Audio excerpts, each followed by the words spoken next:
like that one next level that's kind of like capping me out on using a lot of applications.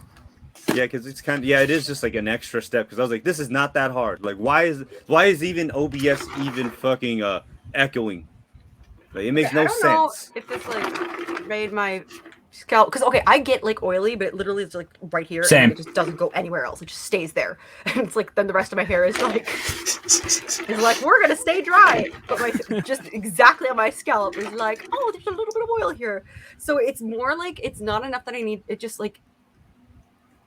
It just doesn't like. It's mostly about like it's not like the freshest, you know. I'm not sure if this makes me feel as like fresh as when I use the spray, but it does smell good.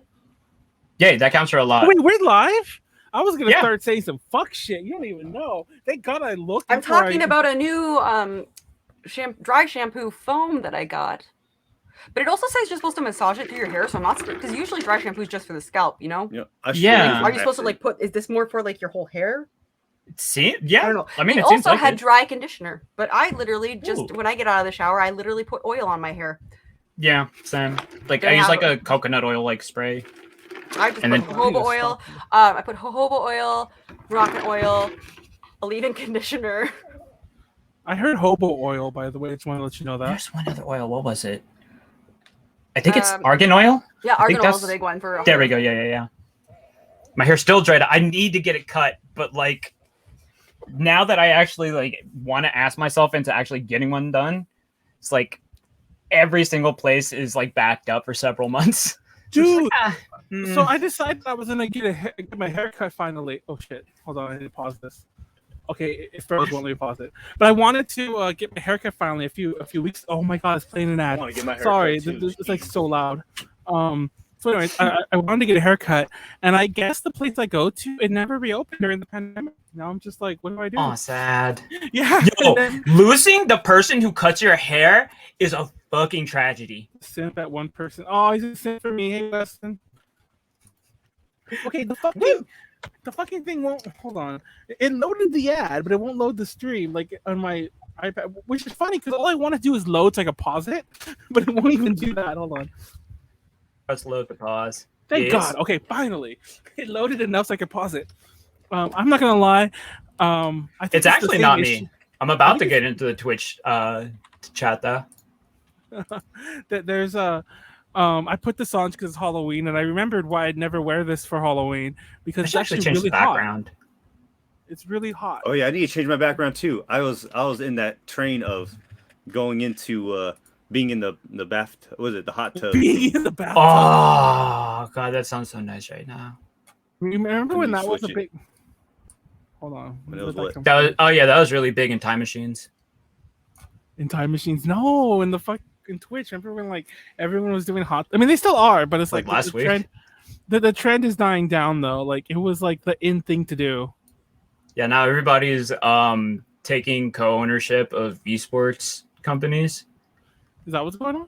I don't know. That's what Pokemon's doing. That shit is like that was the most G shit I've seen somebody do. Thank God somebody's using that money like that they're pulling in for like some seriously like sound financial decisions. Makes me happy. I looked it up in dry shampoo foams. I guess they have a little bit of water in them, so they're good for like refreshing your curls. That's why you like. Because I was saying, I was like, I feel like this is like my hair is wet because there's water in it. It's a foam. So like if it dries it out, like that's a little bit better. Like if depending on what texture your hair is. Like mine's a little bit more on the dry end, just like right now. But no, this stuff it doesn't dry it out. Because of the water, right? Yeah, I don't know. It's probably that. I mean, like you get a little bit more. It should dry out less than normal dry shampoo. When I was in when I was a poor boy, right out of a young boy. Yeah, when I was young boy, my father took me to see a marching band. But no, when I was younger, like pretty much like, it sounded like Molly broke something. When I was younger, and like going to my first cons, like actually it wasn't going to my first cons, but going to like the first time where like I would stay at a hotel for cons. That's when I consider really going to cons. Like if you're just going for a day or whatever, like. But anyways, I got this hat commissioned, and it's a chocobo. And I wore it, and even that very first time, like this thing is fucking hot and it does not breathe. It's like made out of felt, Yeah. Yeah, and it's just hot. What the hell? Nothing will load. Hold on, sorry. Oh my Man. god. Back in the day, oh my god, all those costumes were like that. I would like sweat my ass off because I was like, I am not leaving until it's midnight, getting all the candy I can. God damn it! Didn't care if it was raining. Didn't care what was going on. I was like, no, I'm getting this candy. How old were you when you stopped trick or treating? Too old. Like last year, you were still going out last year. I think it might have been like 5th grade. Wait, that's not too Maybe old. like sixth. Maybe like 6th grade. That's not too old at all. Spoopy season, yeah. Plus they might take 30 minutes to start now. Yeah, what's up? Oh, how's on? Live on time. Yeah, believe it or not, Pleiades actually showed up. Pleiades showed up to like get ready like a half hour early. He was the first one in. I joined because I'm like, wait, what? Because I saw him in. I had to do some much needed life restructuring this week. I need to take off this fucking hat. It is paying off. It's a lot of shit that I've been putting off doing, and it's like, okay, cool. Sorting this out, sorting that out. Do this here, do that there. Feel way less anxious now, to say the least. Okay, there. Okay, I can't tag anyone. Is it finally getting? Is it done with my bullshit? Yeah, it's done with my bullshit. Your I'm gonna bullshit's go on my over phone and tag everything. Yeah, no.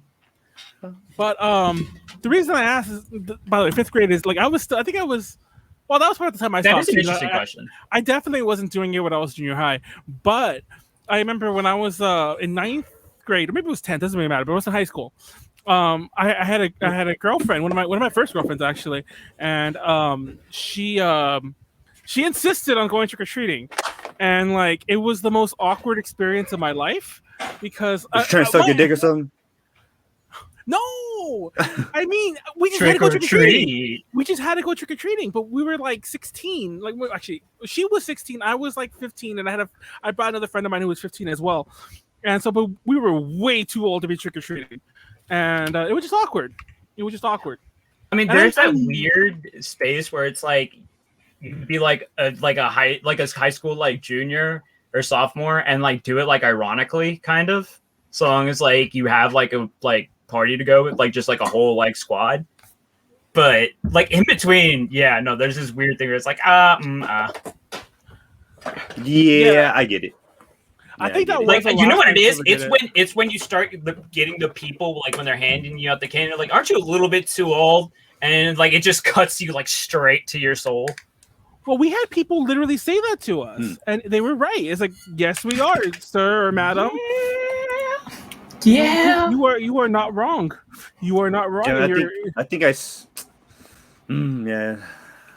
I want to say think it I added stopped before volume, but this is kind of normal.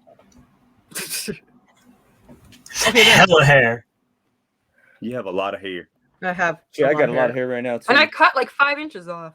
Still a lot of I hair. need to get this trimmed off. God damn it. I mean, It's I did like- myself. I went a little rogue. You're only too old. Nice. To stop giving candy. Cool. Yeah, my parents Well, started but- turning lights off.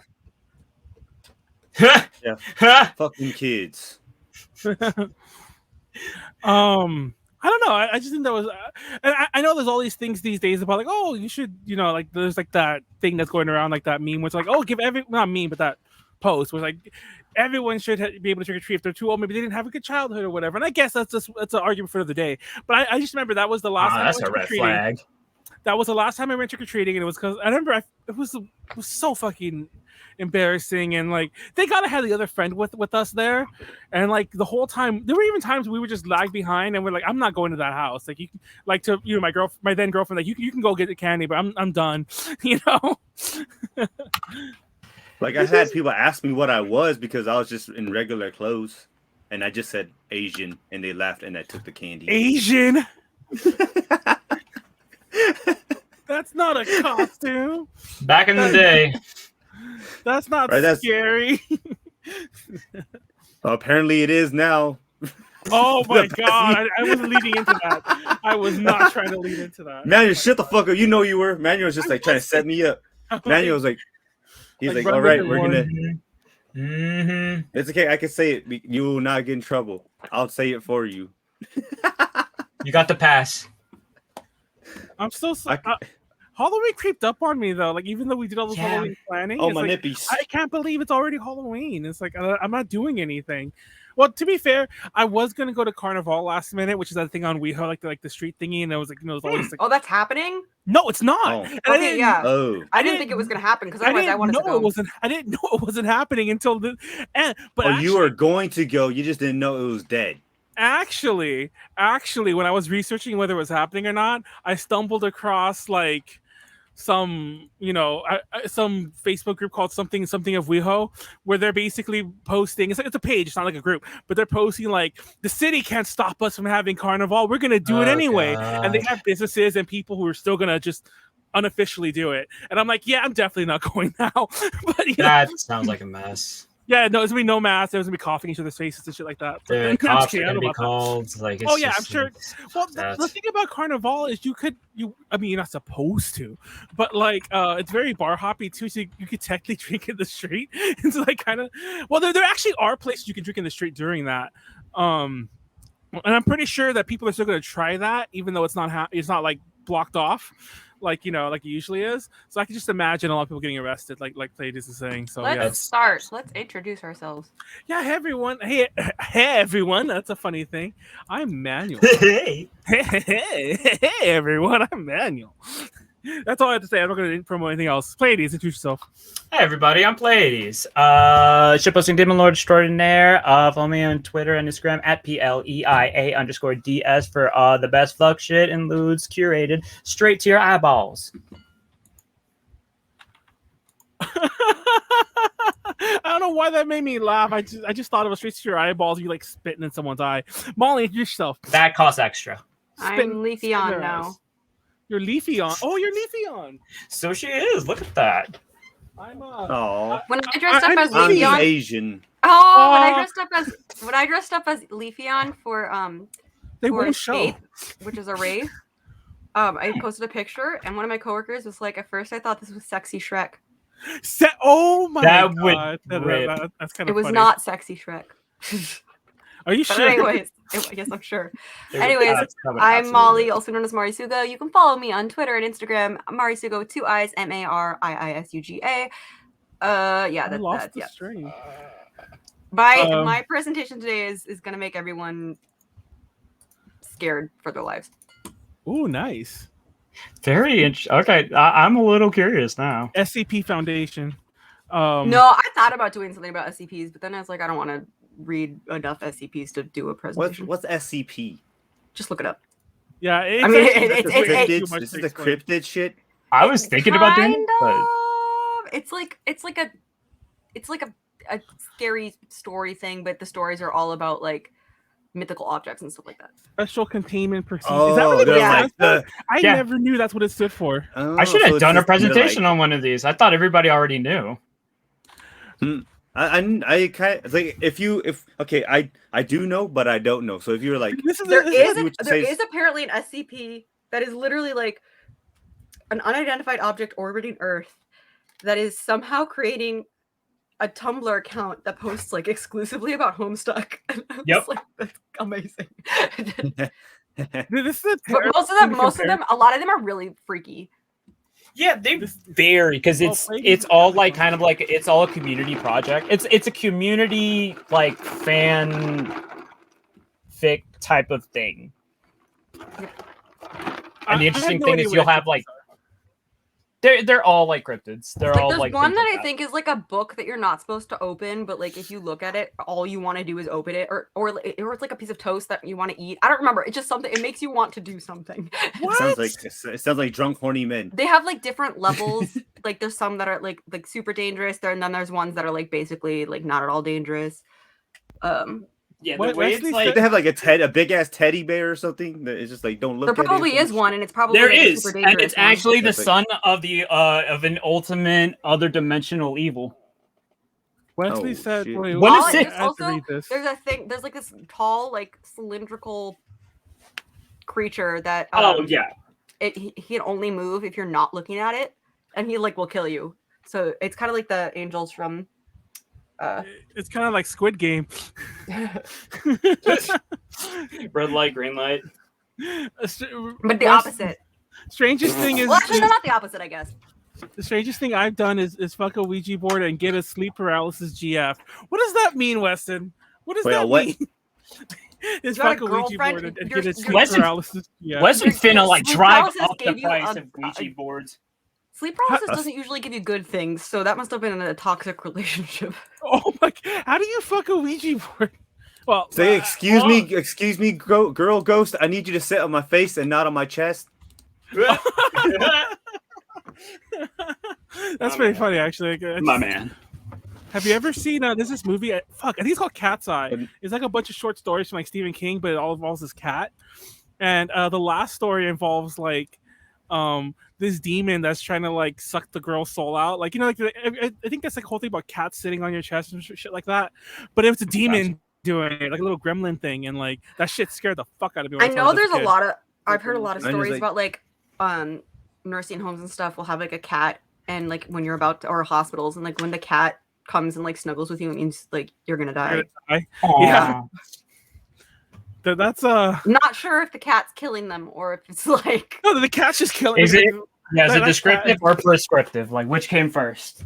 yeah. That cat like Correlation or dips its claws, causation. dips its claws like in poison and scratches you and like then like walks away. Like that cat's a serial killer. I'm gonna be talking slightly about cats in my thing today. Pleiades, Hi, mate. Warren, it's yourself. We didn't introduce you. What's up, guys? My name is Warren, aka Frederick Madman, aka that dude, but not that dude. You are that dude. Man, did I forget? I think that's it. I got my. That- Oh, I just Yeah, realized. that's it. That's it for right now. I'm still wearing my What's EV up, ears, y'all? but you can't see them. I forgot I was wearing them because you can't, because the fuck they get peed out. Oh look, it's Pleiades' toilet. Wow, you're Manuel. There, Anybody else like try to like do last minute picking over at the costume store to see if they can find anything decent? No, I haven't No. dressed up for Halloween since college. I mean, I would have. I mentioned it. I mentioned way earlier on in the year that I got that settlement from Party City. That like it's hilarious because like out of all the shitty retail bullshit, at least the store I worked at, it was never an issue of like not giving or taking breaks and like lunches. But apparently, a bunch of stores had that issue, so there was like some class action settlement, and it was like cumulative, or I can't say that word. Yes, thank you. Where like it was like they paid me they paid everyone an X amount depending how like per week that they've worked there, and I had a crap ton of weeks obviously, so I got this pretty sizable settlement. And also besides the cash settlement, it also came with like they also paid you per week store credit for some weird reason. Like Party City ruined my life by not giving me my lunches, but here's some money to go shop there. But so I think the idea was the employee discount is considered part of it, and then you gained or lost. I don't know. Anyways, I have store credit there, and the only thing I'm gonna use it for is this. I've gotten multiple class action lawsuits. Is it because one of like one of the great things about working for a corporation? yeah? Well, okay, but here's the thing: once you've accepted the money, you can't ever like sue for that thing again. I mean, like, because that would be the settlement. So, like, obviously, like, I would have had to opted out of it. Like, it's not like I even opted in. By the way, in this particular one, actually, no, I did do this one. Never mind, I did opt in. But like, technically, I guess, am I admitting to fraud? Because that didn't happen to me. Like, I never missed a break. If anything, like, I'm going on my 10, and then I'm come back an hour later. Well, it's just a settlement to everyone. I mean, there's definitely like times where it's usually been for like overtime pay and like not being given breaks. I think those are the big two. You'd think they'd learn. We're always very careful with that kind of thing. Mainly because we're doing it ourselves, but yeah. It's honestly, and it's not even necessarily like the corporation as a whole that's doing it. It's like some manager is doing something, and then they're doing some fuck shit. And then only one person has to sue, and the entire employee base gets paid. Well, I will say this right now. Every Subway I've ever worked at, and I worked at like 4 in this little like this really tiny window of time, which is hilarious. I worked at 4 different subways, and I've known many people over the years, including when I was at Party City, worked at other subways. I've never heard of a subway employee, myself included, ever taking more than 1 break during any shift. It doesn't matter how long it is, and it's not a lunch break or anything like that. It's like a break. I think I mentioned this before. I took legally, smoking. you only are required 1. No, it's you required. Can waive the second. 2. No, you you are not. You can waive the second one. You can wait, but the employer is not allowed to waive it for you. You can waive it if you both agree. They're just probably saying that you waive that makes sense. Yeah. But for the record, we never got a lunch either, which is the biggest thing. But technically, every subway worked at, they're like, oh, you have a paid lunch, and you could take it, but you have to be on call, which is another legal thing, by the way, that they could do. But that was never a thing at any subway I've ever heard of. Like they never did that. They never said you could sit there for a half hour and then we'll just call you if we need you. It was like, get your ass up, you're going back to work, you know. But yeah, subways are shady. Don't eat at Subway. They also apparently, I watched a thing about how they have their way of franchising. They allow people to franchise anywhere, so that then there's like a Subway next to a Subway, and then they just compete with each other, and thus Subway makes no money. Like each one. Like it's this whole thing about like what happened to Subway, like why is it not doing as well as it used to be doing? There's a Subway. One of the Subways I worked at, and it's hilarious. It was the same owner. I'm like, why did you do this to yourself? There was a Subway that opened literally. I'm not exaggerating. Like a mile down. No less, like 2 blocks. It was around the corner, but it was around a more popular corner. So technically, that one did get more business, but the other one lost business. And I'm like, yeah, of course. People probably like who would rather be on this side of the street because it's a nicer shopping center are not going to go to the other one anymore. Yeah, you probably gained some new customers, but you lost half from the other. So I don't know if Amico was ever a gas station out here, but it was a gas station in Minnesota. And there was an Amico across the street from BP, which is fine. That happens all the time. There's gas stations across the street from each other. But then BP bought Amico, so there was a BP across the street from a BP. That's what happens to a lot of at least that's the theory behind all the mattress stores. Oh yeah. Well, the funny thing is, like Molly said, because they bought them. Now there's 2 of the same kind. But gas stations are always next to each other, like, you know. Yeah, but that's on purpose. Yeah. Like. And it makes sense if it's like a different sandwich shop, but not the same sandwich shop. You don't want to steal business from yourself.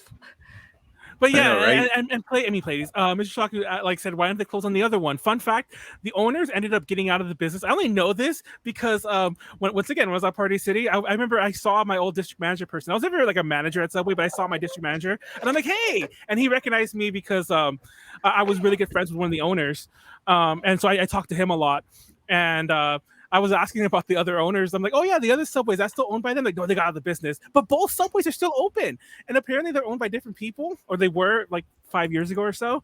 Does Subway have any stores that aren't franchises? Not a single store is corporate. They're all 100% franchise. 100%. Because I know a lot of places will, like I think like Verizon, there's like corporate Verizon stores and franchise ones or something. There's like things there are some where there will be like a corporate store, and then there's certain things you can only do at the corporate stores you can't do at the franchises, but like it's hard to know which is which. And yeah, some you can use coupons at, some you can't. If an owner like forfeits their store or gets taken, like they lose their franchise, sometimes the corporate could like briefly run it, and usually they're just trying to sell it, and if they can't sell it, then they'll just close it. Figure out who's going first. I think Molly will go first unless you don't want to. Sure. I want to pour a drink though in the meantime. So, hold on, I'm not going first this time. Interesting.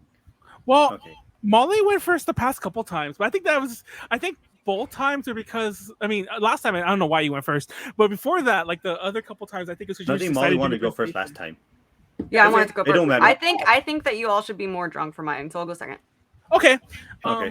Then I guess I'll go first. I was gonna say mine is the easiest. Mine is the easiest to digest. I actually want to be more drunk for mine. So, mine is it's a different type of spoop. It's a real life spoop. Oh shit. Well, I guess are you gonna show all the weird manual text? It's like, eat my shit. No. Fuck you. All of my weird manual texts. All of my weird manual messages are just message deleted. Message deleted. Message deleted. And sometimes I'll be like, you realize I saw that before you deleted it. Like, That's not really the point, by the way. just use the disappearing message feature. It's hilarious. It's only because Manuel doesn't want us to have the receipts on. I don't want to say I don't want to say who, just in case, but like I was drunk messaging someone and they put me on like one of those it's not disappearing because it's all there, but one of those other kind of like some hidden messages or whatever the fuck kind of mode. And TLDR, like they're there, but you can't like screenshot it or shit like that. It doesn't show up as previews. I can't delete the messages, so all my junk messages are just there forever. And I'm like, what the fuck? I can't, like, I try to hover and like hold it, and it won't let me delete any messages. And I'm really upset. And I'm like, oh look, I did some fuck shit last night. Get away with this. Yeah. Fuck you, Mark Zuckerberg. You robot. No, nobody likes Meta. Hold on, I'm gonna go empty my ice chest. Hold on. Everybody left. Molly, how are you? How have things been? Good.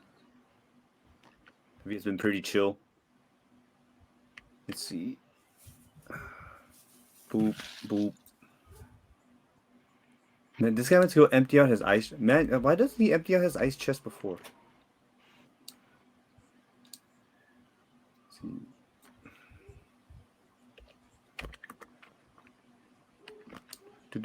Do.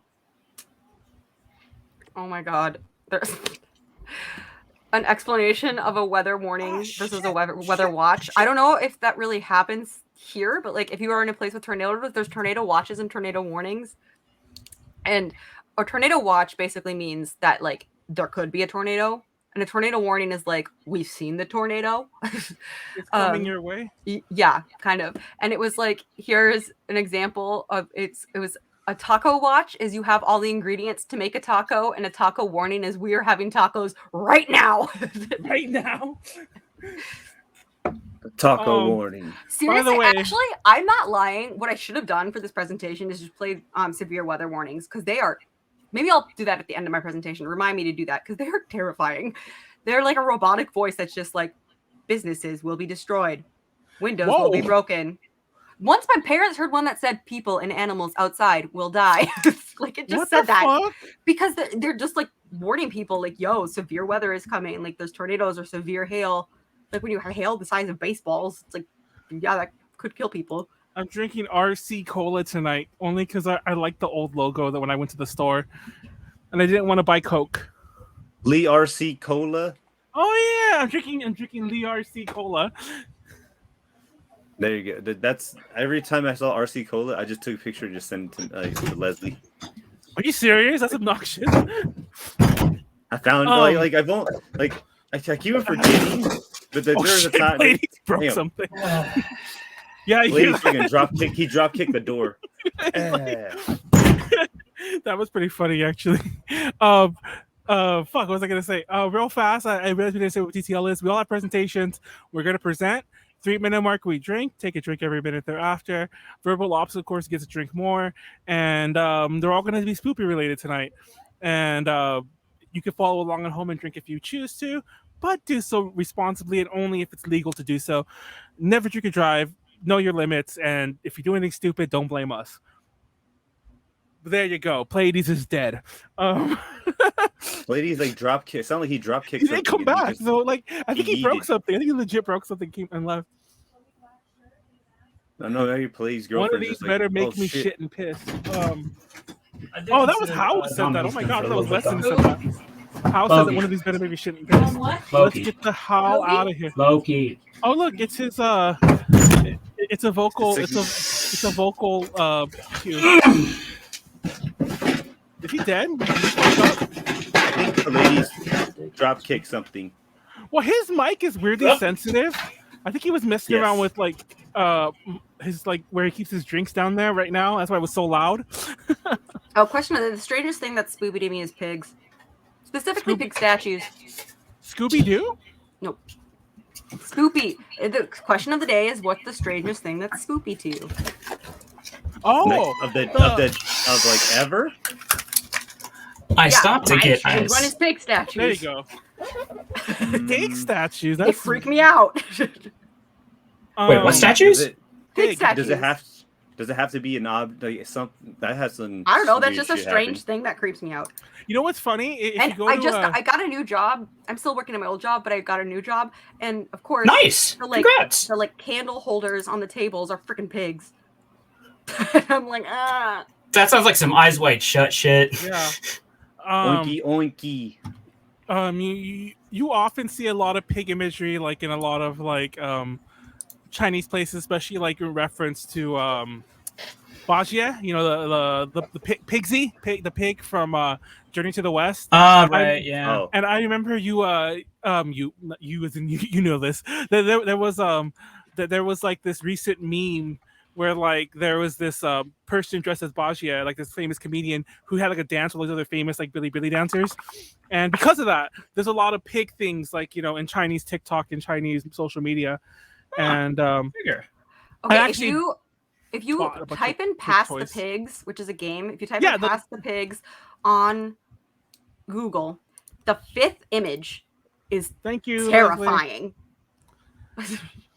By the way, my mom used to like my mom loves that game, Pass the Pigs. Like the It's a dice classic, game. the classic. Yeah, like I pig. bought her the new one. I don't think she ever played it. Like the one that has like 10 pigs, Yeah, like the the new different one. colors. Those pigs aren't as creepy. They kind of are. oinky oinky. I actually have a Pass the Pigs right over there by my bed, like emergency Pass the old Pigs. Mascots or whatever are like. Look at this freaking. Look at this. No, wait. Wait, look at what? Are you screen sharing? Hold on. No, I'm putting it on Twitch. Oh, Oh, okay. I hold was gonna say Wow, that was a long. the lawyers. You're Someone could buy the game. Okay, but like look, just like hover over that image. on. Oh my god, that is a lot of big URL you put. That is terrifying. Oh, yeah. one time I mentioned this story before, but What was that that book? that looks exactly like the pig that I told the story about. One day, my dad slaughtered a pig, Oh, okay. and he's just He had a monocle. Yeah, no, it's funny when we get there. But he slaughtered a pig. He's Wait, just you're gonna slaughtered. get there? He was into like that for a while. That sounds like a weird thing to say. Him Monocles? and his friends would like. I think if you go out to like somewhere like in Chino or something like that, you can go to like these farms and like buy an animal and slaughter it. And I remember like when my sister got married the first time, or the first marriage, she got married again recently. When she got married the first time, she my dad slaughtered a cow, and I remember like that thing was disgusting. He did it outside, and like I came home from school one day, and him and his friends just slaughtering a cow, and they were throwing like the pieces, you know, like the junk pieces into like this big tub, and like some of the kids of his friends were playing with those, like throwing them at each other, and I was like, this is disgusting. Someone's gonna fucking get a disease. But anyways, at one point he slaughtered a pig. And like the pig was in these buckets in the kitchen because they just cut it up and they hadn't finished anything yet, and the head was still all as one big head, and it looked just like that. It looked just like the mascot. And I came home with my friend from like wherever the fuck we were at, and my friend he took off his earring and he put it into the pig. And I'm like, you're gonna get a disease. Don't do that. But yeah, not a monocle, but he put an earring on the pig and then put it back in his ear. Gross. Yeah, that's fucking nasty. But yeah, That's how we got swine flu. but the pig looked like the one that has his mouth open like he's smiling. That's the way the pig looked that was dead, because that pig looked like he was like, why'd you do this to me? I thought you said he was smiling. Like, yes, freedom. He did it looked like he was smiling. That's why my friend thought it was the funniest thing ever. I'm sure if we had like cell phones back then, because this is like the late 90s, if we had cell phones back then, I'm sure we would have taken selfies and pictures with the pig head. Just as long as you don't do it at a funeral. And I remember we made but my dad made a bunch of carnitas with it, and that's the punchline of that story. All I remember is that there was a bunch of carnitas. There was other shit, but they would split it up. Like the friends would get some, he would get some, we'd get some, and so on. I mean, obviously, you had to eat it pretty quickly because we didn't have like a freezer. Commercial. Yeah, we didn't have a commercial sized freezer to store like the fucking thing in. By the way, I've mentioned this before. Whenever I watch any show, especially the Gordon Ramsay type shows, it pisses me off because he's all like, because a lot of restaurants say this, like, what is fresh frozen? That's not a thing. It is a thing, guys. I don't know if you guys know this, but whenever you kill something, you typically can't eat it right away. Like, most beef is aged, and almost every single sea creature is frozen to kill, like, the bacteria, like the organisms and so on. So yes, fresh frozen is a thing. Gordon Ramsay has to know that, but I guess it just sounds funnier TV. for him to. Yes, I guess it just sounds because like there are times. Also, it does sound funny, and like the fact that they've already been fucking up. And that's just kind of actually, like, yeah, that's okay. the term. That's the term they call it. It's fresh frozen because like they catch it and it's frozen immediately. And the idea is if you freeze it really fast, it doesn't like lose the flavors and moisture and all that bullshit that they, that typically happens when you freeze it. Right. But I always find that funny. And he always like, that's not a thing. And I'm like, that is a thing. You cannot work in food and not know that. Like I know that just from working at Subway. Honestly, they might not though. That fresh frozen is a real term, and that all fish typically, very rarely are they not. Almost all fish or sea creatures are frozen at one point, just to like kill off. It's an easier way to kill off like organisms and bacteria because fish are dirty because our water's filthy. But yeah, I do that with my jeans. And almost every cow, almost every piece of beef you eat, it could be frozen too, but usually it's aged to tenderize it because rigor mortis happens to animals too. So like if you just kill the cow and start eating it immediately, drain the blood like immediately. Yeah, if you just kill the cow and start eating it immediately, it's really tough. And we're past the point where we beat the meat ourselves. Beat the meat. All right, Manuel. Okay, I'm done. Warren, get started. I'm gonna beat your meat, Warren. All right, sure. Here's my steak. Warren's farts. You don't even let us get into it. You're just gonna like toss it So, out there. Let me give me a second. Yeah, turkey's a good example. Turkeys are never not frozen, but that's a lot of poultry also gets frozen for the exact same reason usually at some point in its afterlife because in chicken heaven. Yeah, because a lot of times like poultry obviously will have a lot of like dirty shit in it, and they'll freeze it to kill that parasites. Shit. I mean, like a lot of that's a lot of my stuff. Fun fact: that's why lobsters are killed or boiled alive or killed immediately before you cook them, because the second they die, they start rotting. Oh, I didn't know that. Neat. Did I send you that TikTok, Pleiades, where those people went in and got the lobster I forgot to take killed? out the thing right there. Are you good? Oh, you're Here's your presentation begins. That's what Molly leaves us in half the time. Okay. We got there. Tell me when you guys are ready. Oh shit! God. Let me put this. Oh, time. Timer.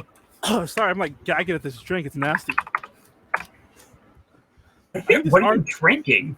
No, I think the art because I poured it a minute ago and I think I put too much alcohol because the soda's like really flat. I don't like flat. I'm actually not gagging because the alcohol. I'm gagging because the soda's flat. I can't stand flat soda. Started. Okay. What were you guys talking about? That CCP stuff? Not CCP, was it? Oh, SCP. ICP. Insane Clown Posse. Insane Clown Posse. So you guys were probably. Oh wait, is this about magnets?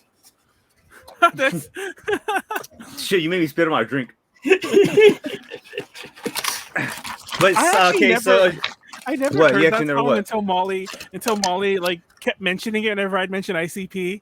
She'd yell like, "All I know magnets, is like how do magnets work?" I don't know, or some shit. Oh my god! Okay. Okay. No one does. I actually heard that song many times in my life. I just never heard that lyric or paid attention to it. I'm like, how'd that become a meme? The internet. All right, my gangsters. All right. Anyways, so as you guys can tell, I'm from a very Hmong background. Not very, but pretty much because I'm Hmong. So I was like, you know what, man? I guess we'll just Hmong. We'll do some Hmong-sters. All right. You say Hmong-sters? Oh, cool. Yeah, man. That's I had to find the little catchphrase. So basically, today's gonna be like Hmong / SEA is Southeast Asia. Spoops. The funny thing about you using SEA for like Southeast Asia, I could have sworn it was you who asked me what I meant when I said that before too. Okay, the reason why. Okay, not gonna lie. The reason why I know what I use that. Also, that's actually a gang thing. but I didn't want to write Southeast Asia. Oh, so it's like a colloquial thing. Okay. Warren out here like being a crip and everything. So yeah. It literally is like, yeah, it is like crypting in Long Beach. Oh but shit! I just SDA is guessed. yeah. Shit. But then I just want to use S because Southeast Asia spelling it out on this title just it's way too long. So I just say We're gonna get shot during this presentation apparently. okay. Just So don't be caught lacking. So just remember, guys, this is more Hmong stuff. But like I said, since the Hmong people live in Southeast Asia, we kind of have a lot of the same folklore, just told a little differently. So so DAB sounds like dab, but in Hmong it's called da, right? Oh. So what it means is like it's a word for spirits, and it's also interchangeable with the word monster. So as you guys can tell, we're using it more of the word monster today, obviously. So there are many type of da, right? Or so there's the excuse me for any more people watching this because my mom's not that good. All right, so there are two there are a lot of whole bunch of like let's say like spirits, and we'll call one like daneng, which is like the good or house spirits, and then we have dakwo, which is the wild spirits, right? So You got to drink and I got to restart because my shit just froze. Oh no! Be right back. Wait, hold on. I'll start a timer then. We'll drink for 3 minutes and I'll start my timer, I guess. I actually had it open. I just didn't start it because It just hit 3 minutes. yeah, okay, there it goes. We'll pretend that's 3 minutes. Go ahead, Pleiades. Okay. You start and keep going, Warren. Okay, so dakwo is like, so when we mean like wild spirits, we're actually talking about like, huh? Sorry, keep going. So the wild spirits are not saying like they're wild in the meaning that, as in like they're wandering spirits, so they don't belong anywhere. So we like remember I was talking about like the house spirits. Those are like the protect like our protection spirits in our house, so they belong to the family. And the wild spirits are the ones that are kind of the ones you want to worry about. House spirits could be either good, neutral, or bad spirits. Okay. But so the bad ones are obviously malevolent, and they kind of are synonymous with like mythical creatures, like evil mythical creatures. They're often encountered in the wilderness because obviously it's literally like this. I'm going back to like the old country. This is how they would say it. Places with no people in it have the most lost souls. Oh, I just realized this like spirits. body ends into like Ursula shit. Yes. In that picture. And then some of the evil spirits. I'm supposed to say the evil wild spirits. They're either like spiritual, like soul draining or like spirit draining to kill you, or they manifest into physical. They manifest physically and kill your ass. All right. So if you guys want, so basically it's kind of like this. This is the best way that I could put it. All right. So like the evil, the good and the evil spirits. This is how it kind of works. What happened to Pleiades? Who won? He had to restart. Who won this fight in the anime? Yusuke did. Oh, okay. Well, I mean, I guess that would make sense because can't just kill him. Drink too, by the way, and then he goes 5 minutes. Damn, I came in at the perfect time. So, P. Konkoi, all right, number 1. So oh my god! Konkoi, all right. It looks kind of gross. Oh shit! I forgot to put this. Well, okay. So basically, it's more of like a Laotian and Thai spirit, but we kind of run into those too because we live in Thailand and Laos. They're usually characterized as like these old stumpy women, probably like old like ladies. Probably like about a good 5 feet tall. They have one leg that's like twisted backwards, as you see in the photo, like in the photo. Damn. And they have like this pot belly and super long hair. And the reason why they're called P. Konkoi is because they actually say P. Konkoi, which is meaning I'm hungry, and they scream. They kind of yell that out like in like out in the forest. So if you guys like remember, this is all from like the folklore within the jungle. So they hear like this old lady's voice, like I'm hungry, right? And you're like, oh shit, don't run over there, don't run over there. But so basically, it's kind of weird because they like to suck the blood out of your big toe of people sleeping. Like like when you're asleep, they suck on your big toe. So the way to ward them off. Honestly, what's horrifying here? Some people just like, yeah, I want one of those sucking my toes. Oh my god, someone came You said all that, but I got a lot in my toe. So to ward them off, to make sure that they don't come to you and suck on your big toe, you sleep with either your feet crossed or your feet together. I don't know how people do that shit because I do not. I sleep with my legs fucking flailing everywhere. I thought you could say you put like hot sauce on your toe. So gotcha, bitch. Work. And all of a sudden I wake up like, my parents actually did that to me so that I'd stop sucking my thumb. It works. That's hella funny. That is. They're also like they also appear as like different kind of animals or even people sometimes. So bat, birds, monkeys, or even cats.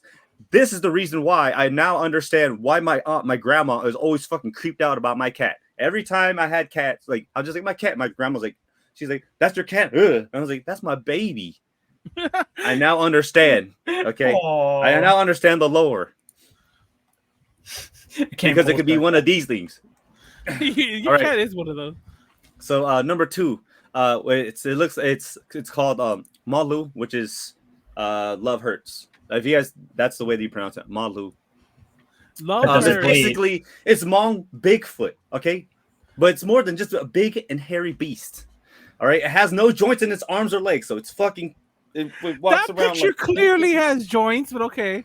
Manuel, okay. I tell also, you, this picture. This is the only picture I got. Manuel, you keeping track of the drinks?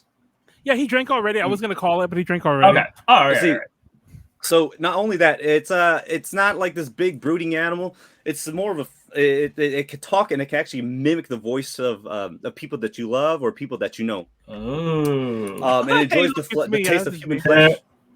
And also. That, like, me. What the hell? Stop picking at me. Yeah, the house all like, man, you think it's a real picture? Okay, leave me alone. Yeah, man, you'll fuck.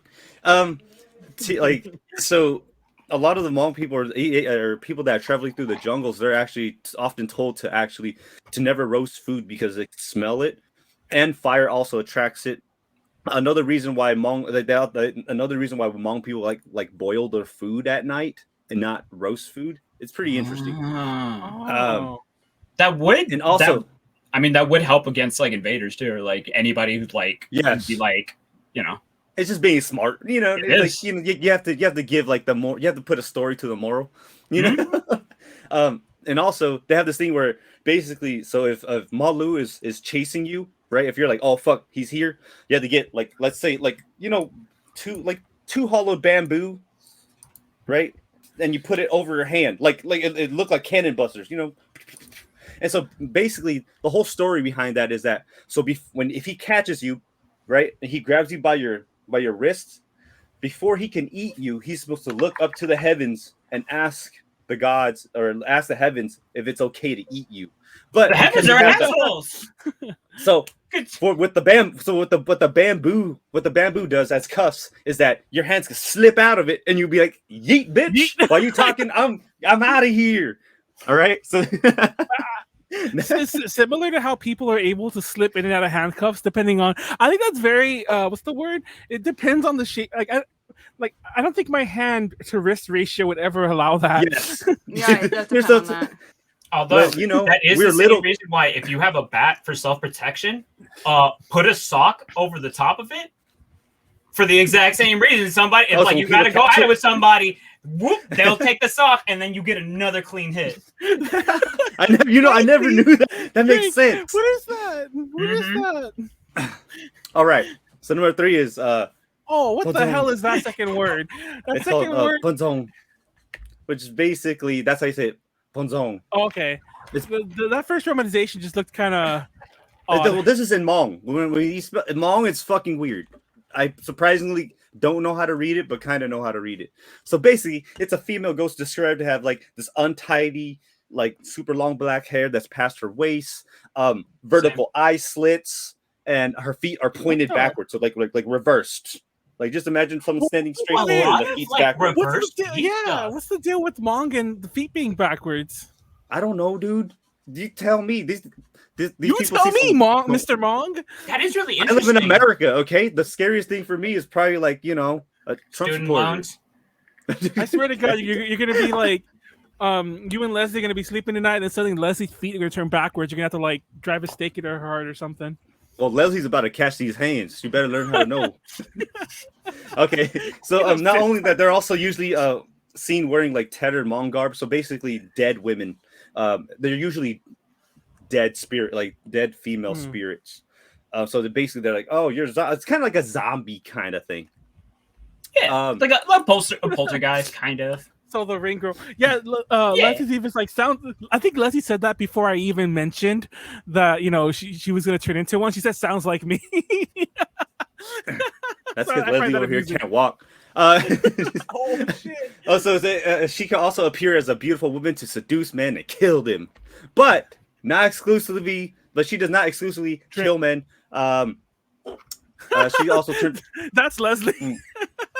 She also kills women and children. She's also known to. Oh wait, no wait! You didn't finish. Like, you didn't finish the one that I said. That's Leslie. I said it before you read it. Oh, the white-haired monkey. Yeah, that's Leslie. I just wanted everyone to know what I was saying. And there's a few stories where like, so it's weird because I was before this, and they're also often seen either alone or following a tiger, like alongside the tiger, which is another thing I'm gonna segue into. Basically, the white monkey thing, I didn't know what it. At first, I was like, why the fuck they keep on talking about this? But apparently, it's a very big thing. Like some lady said that her brother, so basically, her dad's older brother and his younger sister got taken by one. Like a white monkey came, picked her up, and took her through the trees. And they told the shaman, her uncle, and they're trying to find her. Yeah. They're trying to find him. Flowing a tiger. Oh, sorry.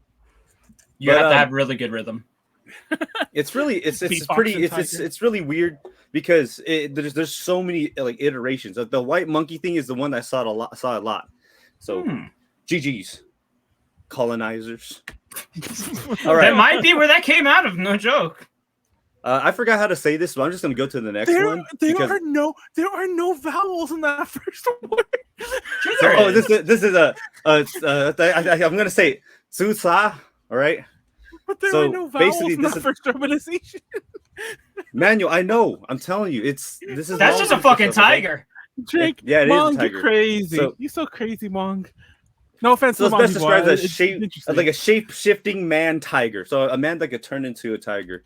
A were tiger. They're known to like a were tiger, yes. They're known for their necromancy powers. So basically, that's horrifying. They are able to kill. They love to kill people and turn them into their undead minions.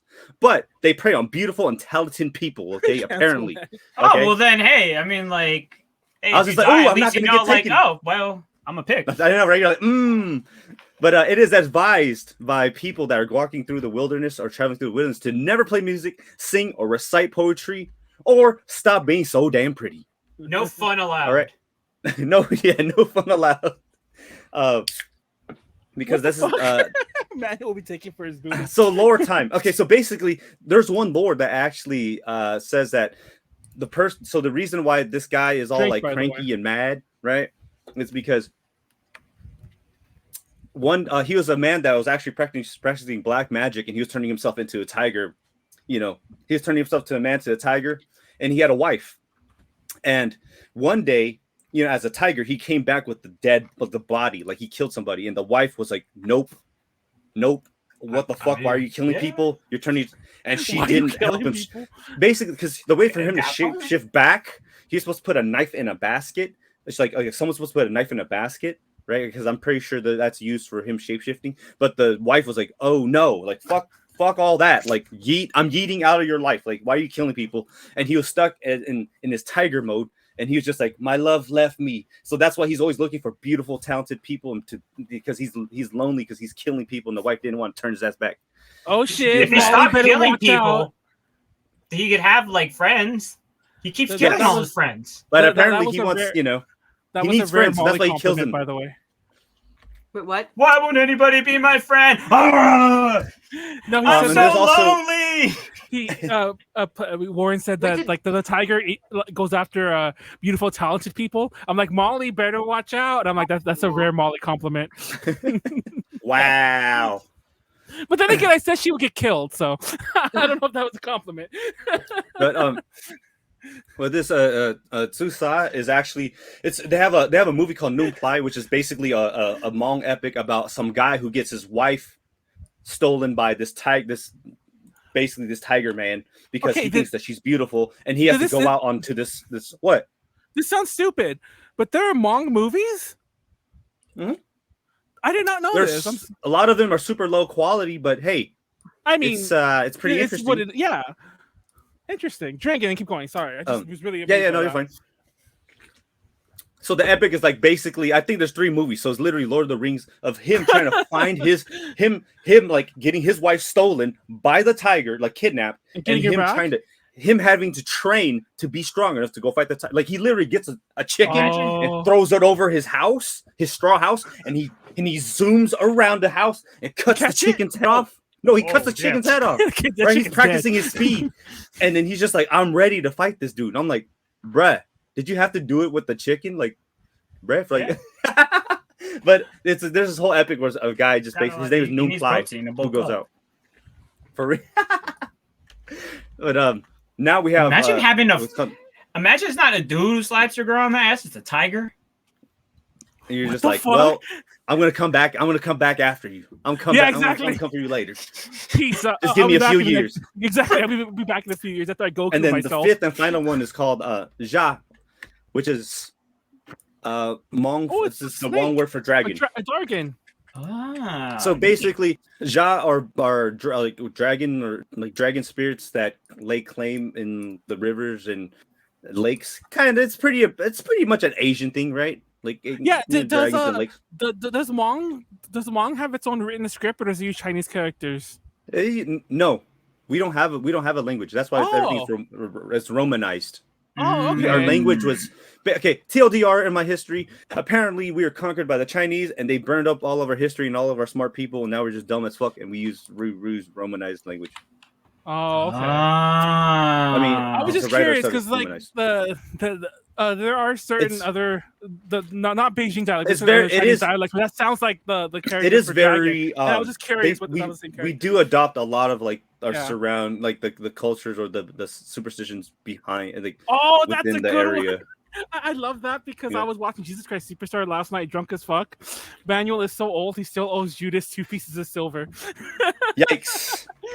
But that means so there's like Jesus. Oh my god!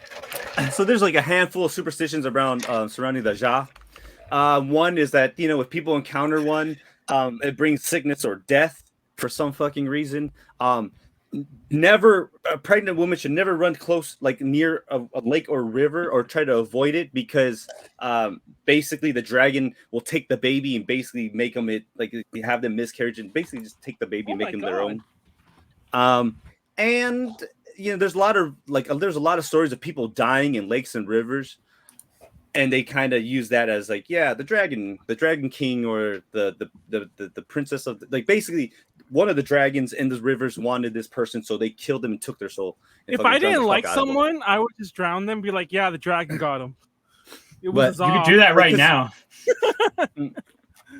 Because there's a few stories my aunt was telling me about, especially about this about some guy that was like, he knew that he was like he knew he was gonna die, and he was saying goodbye to his parents, some Hmong dude, and him and his friend went fishing, and the guy fell into the river and was like, and just fucking sunk, right? And they're like, oh shit, this guy drowned and died.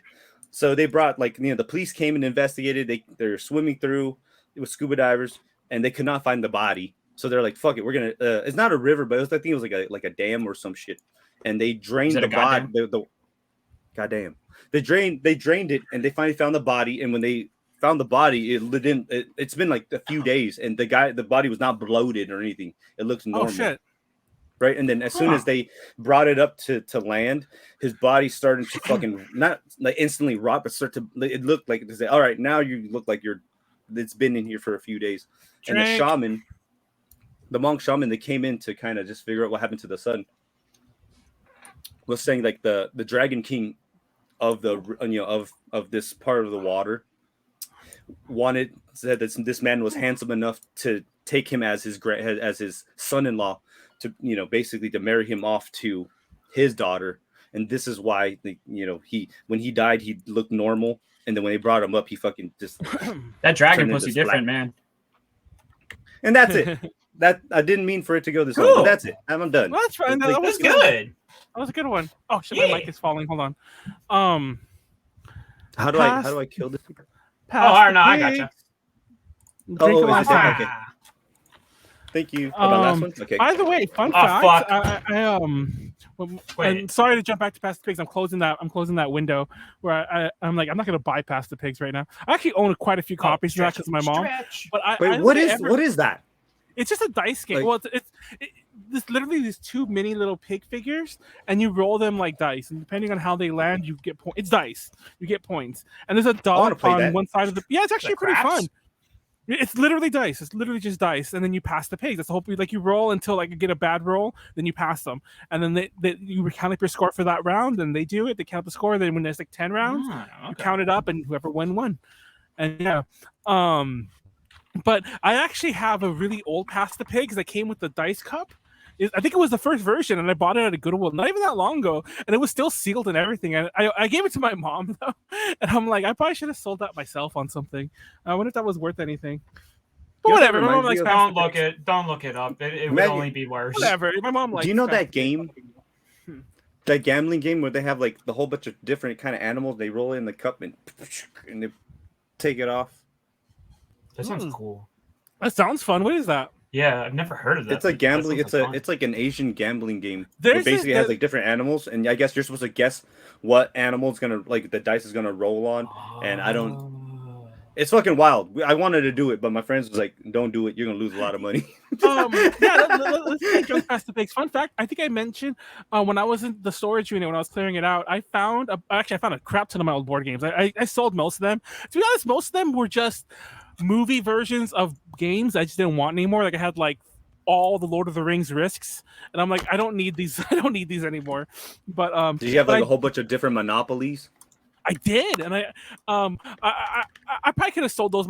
Actually, board games are hard to sell because they're so bulky. It's hard to ship them. But I just took them to Book Off, and they took them. This guy made how much did you make? $1,000? Way more. I didn't tell you because I went it last time, and it's funny and that's not a lot. And I left a lot of money on the table if I didn't sell it myself. But mind you, I was gonna throw this shit away. Like that was the issue. That was actually the issue why I took it. Remember Pleiades is sitting here because every time you said you're gonna throw something away, he's like, "I will buy it." And Manuel's like, "I'm just gonna throw it away. I really don't have the time to sell it on eBay or anything like that. I really don't. And like there was shit I was even like, guys, come get it. I'm not gonna ship it because that's too much of an issue. But if you want, come get it, and you could take it all. But other than that, I would rather just throw it away just because it wasn't worth it. But the reason I stopped throwing it away wasn't because I got tired and I wanted to make money. It was because I literally could not throw it away anymore. Like all my trash was full. We were taking it to like this like a place where you wash your car, a car wash place, and there's a place where you can clean your car, and we were just dumping it in their dumpster. And like I actually filled the dumpster up, and I was like, okay, I'm gonna get like someone's gonna call the cops on me or something. So I'm just gonna I'm just gonna stop doing that, and I'll just take it to Book Off, and then Book Off gave me like a couple $1,000s for all the shit I was still gonna throw away, basically. How much did you make? If you're okay with saying, you said a couple. You're like a little over 2, yeah. A lot of it was manga and figures, and a couple board games, but and it wasn't a lot of either. I'm talking like only maybe 20 figures. It doesn't sound like a lot, but it really isn't. Like 20 figures and like a bunch of some of the figures I had, I guess, were really. I mean, I knew they were rare. Like they were old horror movie ones, like the Movie Maniacs ones, like a Michael Myers one from like a 1995 series. It was still boxed. I never opened it. I'm sure that's a couple $100, and I think they gave me like 50 for it. So like I'm whatever on that. You're trying to piss me off. You're trying to like. But I was going to throw it away. I actually threw away some of them. I threw away the Blair Witch. I threw away another one. I was going to throw away the Fly, and they ended up giving me like 50 for that also. But anyway, wow. And then a bunch of them I just opened and displayed them. Are you throwing shit away anymore? No, now it's literally that storage unit is done. It's done. Oh, damn, Pleiades. I was just like, I'll go to Manuel's house, pick it up for you, and then ship it Yeah, to you. it's done anyway. I was gonna say, I was like, yep, I will pay for all of it. I will pay for the things, the shipping. I done. was gonna only because I don't think I'm gonna do it anytime soon. I'll just say it. I was gonna do a presentation on horror board games because that was a big thing I was into when I was younger. There was a lot of the VHS ones, like Atmosphere, which I think got a DVD update, which wasn't even the same game. They like reshot new footage, and there was like 1313 Dead End Drive, and there was like this Vampire Hunter one I found where like you turn this light and like it changes the board because the way it's over there. That's kind of cool. Still. But yeah, there's a couple horror ones that I was like, I want to talk about these, and there's a lot of shit like Clue because someone dies, I guess. But I thought that was just not worth talking. Like, I'd play those games. I don't know if I want to talk about them, but yeah. Like, how much could you really say about it? Exactly, but I really love to bring past the page. You have Maybe experience use the with white bathroom. privilege on a micro scale. Yeah, go for it. Time to beat up Manuel. Yeah, I'm a little buzzed already. I can tell by the way I'm talking, but I don't have to pee. No, when I start babbling like this, I can feel it in my head. Like, it's hard to explain. But like when I'm talking, I take a break and I'm like, yeah, you're drunk, Manuel. but Arkham Horror? I don't know about that one. I don't know what the fuck that game's called. I can see it right there, but it's kind of like under my thing. It means under my thing. It's behind my TV, so I can't really like see the full title. I can see it's a vampire in it. But anyway. Well, definitely have to do something with vampires then. There's at least that. Yeah, because it's Am like a I tower. Yes, Dude, why not Malo. next? Sure, Moss. Malo, Malls, Malco, Malico, Malika, Mall of America. Why have we never called you that? You're Minnesotan. Wait, is that what you call it? Minnesota? Yeah, Minnesota. Okay. Minnesotan. Minnesotan. I guess that would kind of be. Huh. I didn't thought about it that way. Mall of America. That's a funny one. Why have I never said that before? Oh my god. I keep forgetting that place exists. When I was a kid, I always wanted to go because that's where they always had the big Pokemon events. I live very close to a mall called the Del Amo Fashion Center. It's in Torrance. Well, I don't know if I should. Well, you can Google that, so not fully doxing myself. But I live close. Go. There's a ton of houses here. Figure out which one's me. But anyways, They go check Google Street View. You're like right there outside. To me, that mall's not very big. I mean, it's big for a mall, especially in this day and age. But to me, it's not very big.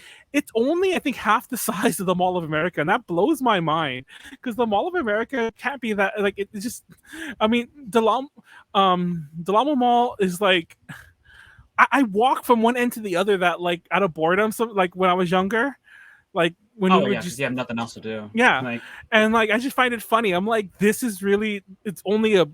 Another of this. That's nothing. Yeah, I mean, and they apparently have an amusement park in it, which has to eat up, which probably eats up the extra part.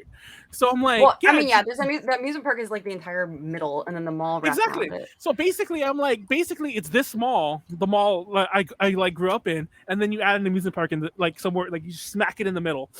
There's a lot of repeat stores. There's definitely multiple Victoria's Secrets. Yeah, I was gonna say like our mall's like that. Well, our mall's like that too. There's Lamo. Like there's two Victoria's Secret, but like on either end.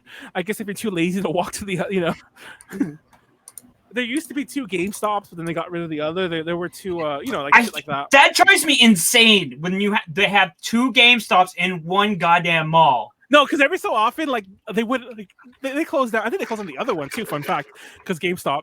But I remember when I was like still buying games at GameStop, maybe like 5-6 years ago, and I remember they'd be all like, "Oh yeah, we're out of stock, but the other mall store has it." Like, go, I thought it was a hassle. It was like go walk like the other corner of the mall. And yeah. That's so dumb. It's just I once knew a super small mall that had two GameStops. Well. It was actually just two GameStops. No, back when GameStop was buying up all the stores, like in the late 90s, this Del Amo Fashion Center had a Software Etc., a Babbage's, a GameStop, like a standalone GameStop, and an electronics boutique. And there was a very brief period. I think only 3 of them existed at the same time, but there was a very brief period where all of them transitioned to GameStops, and it was just so awkward because it was like, wait. And I think the Software Etc. was right next to the Babbage's that became a GameStop first. It was like across the hall, so it was like, okay, there's two GameStops across from each other now. Like, this is stupid. Are we going back to the franchise and corporate thingy? Oh look, he right. changed the background. The background's like Jack the Ripper. I figure it's a little bit more fitting. Ooh, A prion. That sounds like a shrimp. a prawn? You mean? That's a prawn. Scariest Yeah, pathogens. that's exactly. Oh what yes. A Yes. This thing prawn. sounds hella interesting. Yes. Molly's a prawn. You're a prawley. By the way, I actually hate.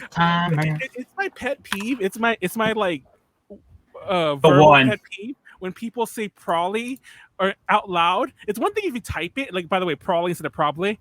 It's my big pet peeve when people say it out loud. It's like probably is not a word. It's not even an accent. You just don't want to say probably. Anyways. I hope everybody's taking notes. Yeah, don't do it. Don't you fucking do it. I'll fucking. Does that mean that when I see you for ALA, I'm just gonna say probably? Probably. Are you going to be at ALA? Probably. Anyway, that's a timer. Timer. I'm the timer. opposite. started. For show, I don't like if people say it. It's like I still hate it. But if people write out for show, I'm like I can't talk to you anymore. Faux show. I I don't think I've show. ever. No, it's FASHO. I've show. never. Oh. I've said for sure, but I've never. I don't think I've ever. Except ironically, I've ever said faux show. I can't even say it now. It sounds weird to me because I don't say it. I once ghosted somebody for using the word sexpectations. Sexpectations. Yes. That's a thing, but yes, that's still a funny word. Who would do such a thing? Fascio. I don't know. They didn't get a third date, though. That looks like fascio, like fashion, but misspelled. I like fascio. Anyways. Okay, are we ready to go? Yes, let me reset the timer though, because I already wasted a minute like bullshitting. 3, 2, 1, reset. Okay, now it's at 0. Go. Okay, today we're going to be talking about prions, which are the scariest of pathogens. Well, I don't know if you'd really call them a pathogen. We'll get into that.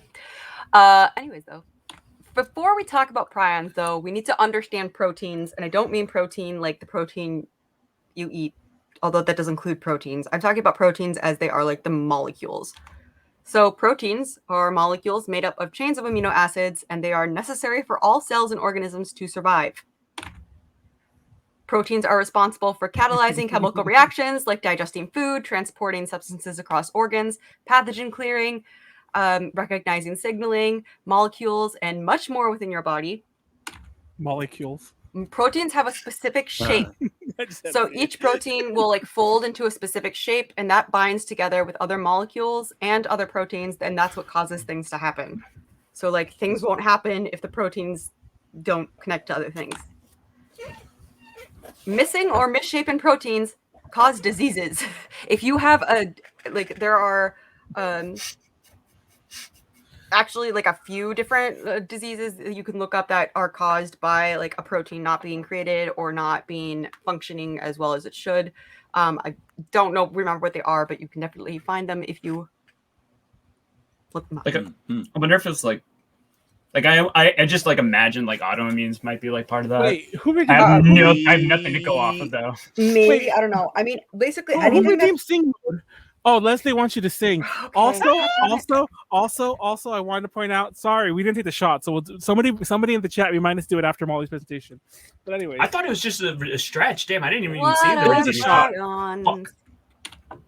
Prions are proteins that are folded incorrectly and can cause other normal variants of the same protein to misfold.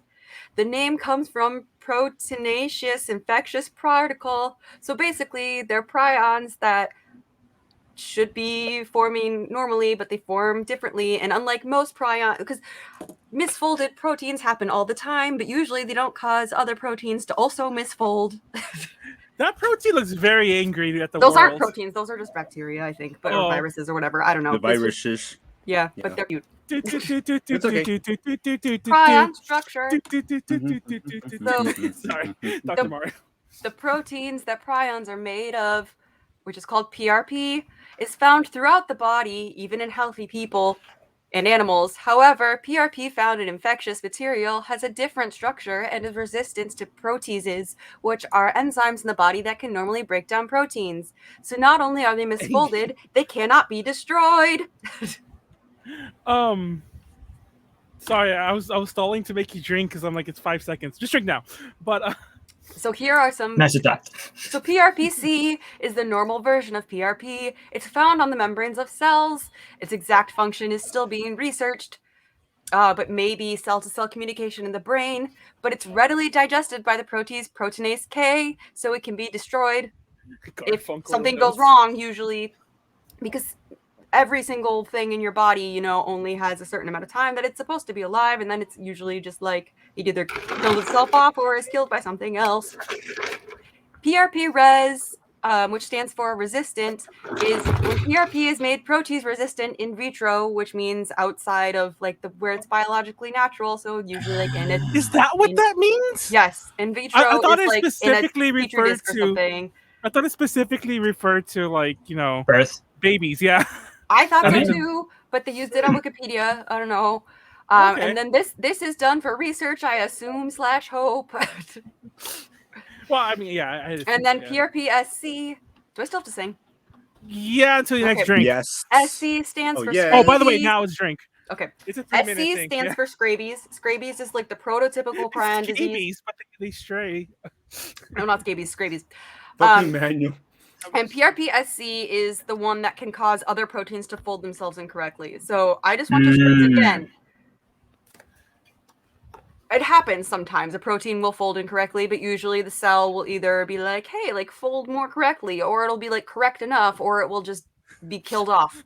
Okay, I know But this is not the prions- time. This is not the time to ask you this. Cannot be killed, and they cause other proteins to also fold incorrectly until they're all folded incorrectly. Does your shirt have a collar? It has a hood.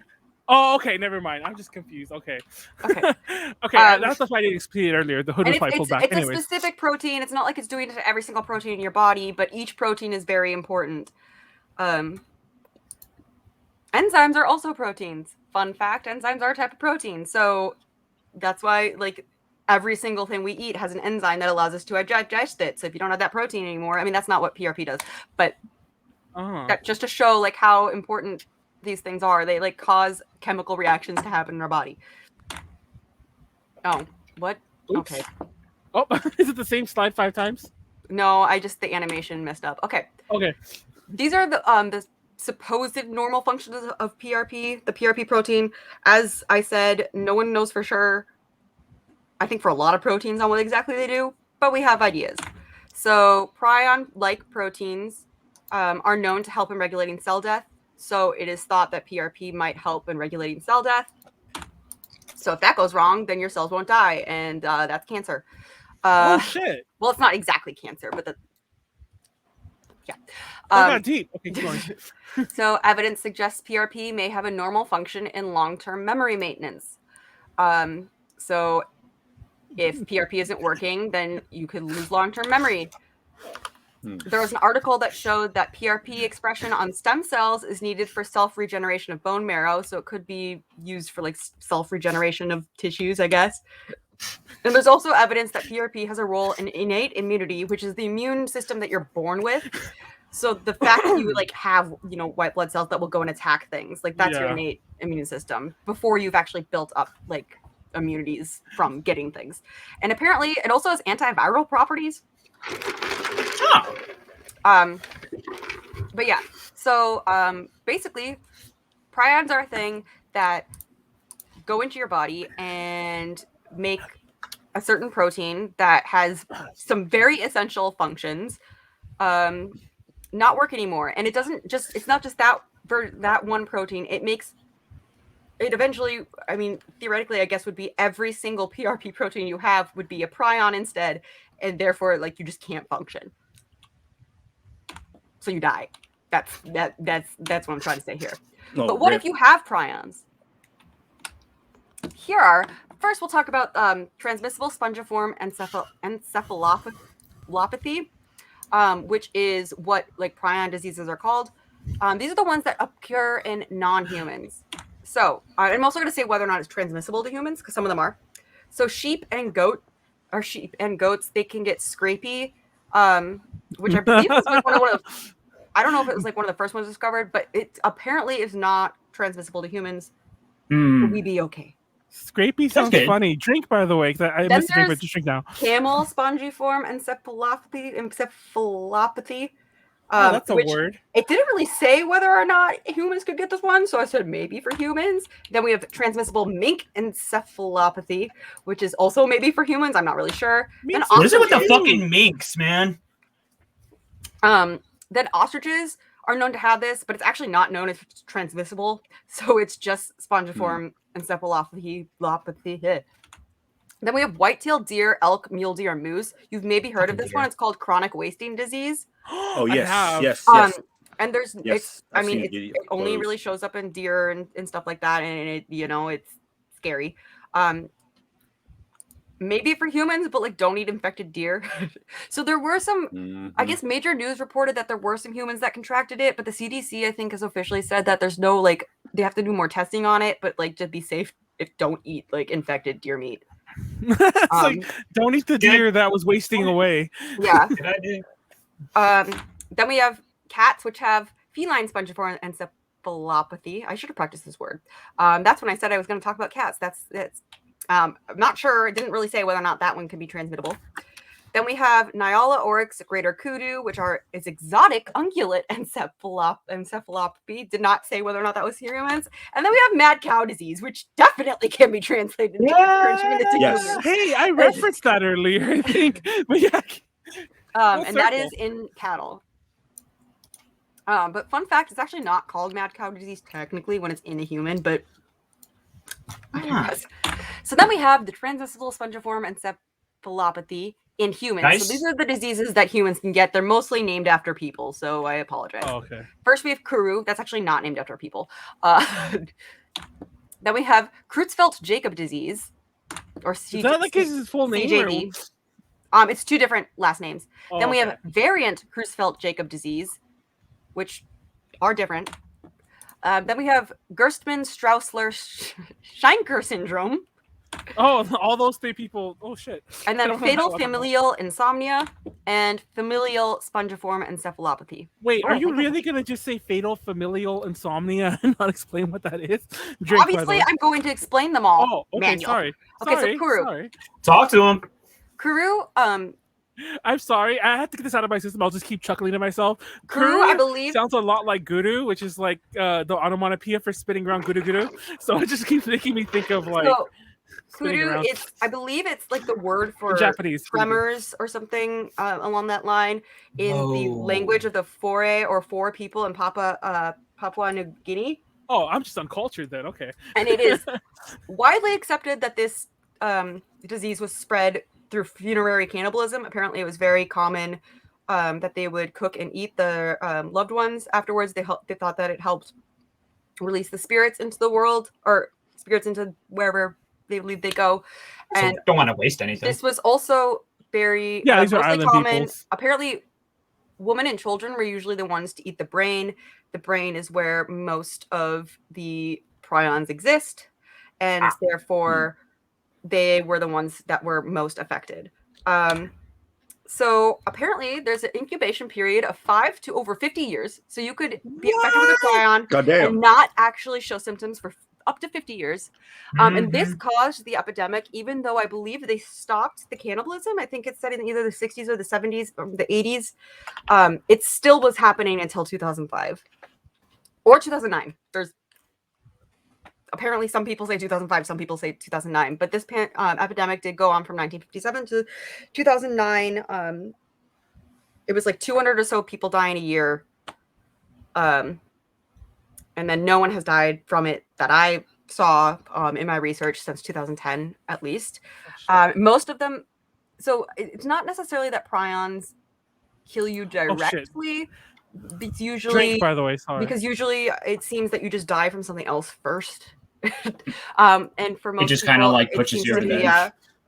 I mean, that's how it is for a lot of things. Like, even with True. cancer, it's not usually like the cancer itself. It's like, Wait, yeah. sorry. I know you just explained it earlier. So apparently, kudu does mean kind of a similar thing because the onomatopoeia to shit. To shit? It's the same thing in Chinese. You could say guru guru in Chinese as well. So it's like all just Asian. Maybe? Well, Papua New Guinea is in Asia. It's one of the Pacific Island Yeah, places. it's so it comes from the foray word kuria or gudia, which means to shake. So I mean, there's That's so crazy. Yeah. possibly I was making a really horrible joke, and apparently it is a mildly on point. Kainantu Goroka language spoken in the Goroka district of Eastern Highlands Province. I don't know. Anyways, though, keep going, some Mom. symptoms. So there's 3 stages. The first one, I believe it said, lasts for about 12 months. It's called the ambulant stage. You have an unsteady stance and gait, decreased muscle control, tremors, difficulty pronouncing things, and I already said tremors. So is that the shaking? Does Manuel have it? Sorry, I'm like, although I'm Damn. just really drunk. Because Manuel over here be dropping his drink and shit. Trouble with pronunciation. I know this is. And I have kudu. named ambulant because the Unsteady. individual is still able to walk around. Oh damn, yeah, that's the Manuel. sedentary stage is when people are incapable of walking without help. This happens after about 12 months. Ataxia, which is, oh gosh, what was ataxia again? I'm going to be saying ataxia a lot, so I just have to remember what it was real quick. I think it's involuntary. Take your time. Oh, it's a group of disorders that affect coordination, balance, and speech. So, Just balance issues. yeah, it's like balance, speaking, swallowing, coughing issues, like kind of anything that's like that type of thing.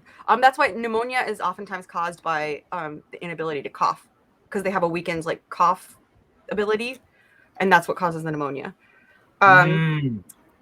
There's also severe tremors, emotional instability, and depression, yet also uncontrolled and sporadic laughter. This disease was nicknamed laughing sickness because of this. Oh my god. Huh. And then we get to the terminal stage. You can't sit up without help, unable to swallow, incontinence, lose ability or will to speak, unresponsiveness to surroundings despite consciousness, and chronic ulcerated wounds, which can become infected. Wow. So now we have Creutzfeldt-Jakob disease. Yikes. Yeah, they're not fun. They're not Next. fun. So this one, kudu, I think it's not.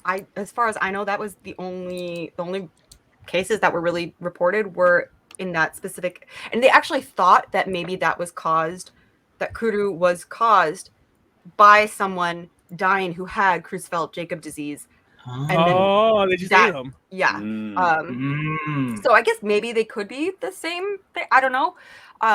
But causes of Creutzfeldt-Jakob disease are particularly scary. So there's one called iatrogenic, I believe it was, which is basically you're transmitted by harvested human brain products, corneal grafts, dural grafts, electrode implants, or human growth hormone injections. And that is basically saying you get it from like medical incompetence, or like they did so. And this is a very rare way to get it. I don't want anyone to be afraid of going to the doctor, but it has happened.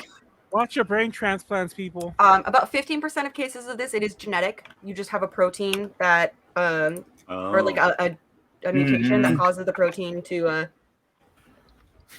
Sorry, I'm laughing. whatever. Obviously, you at least live to childbearing age because it's genetic. And that's about 15% of cases. And for 85% of cases, it just appears for no reason. It just happens. So that's great. Diagnosis is done either by electroencephalography, which is like something with the brain, cerebrospinal fluid analysis, MRI of the brain, looking for specific tumor markers, weirdly enough, and also biopsy of tissue.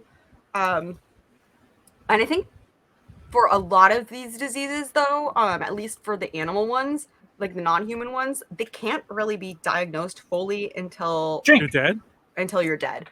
Yeah, because they have to like do the biopsy. Yeah, look at your brain. We'll talk about some other things that are similar, actually, to prion diseases that aren't necessarily prion diseases that are also similar in that way.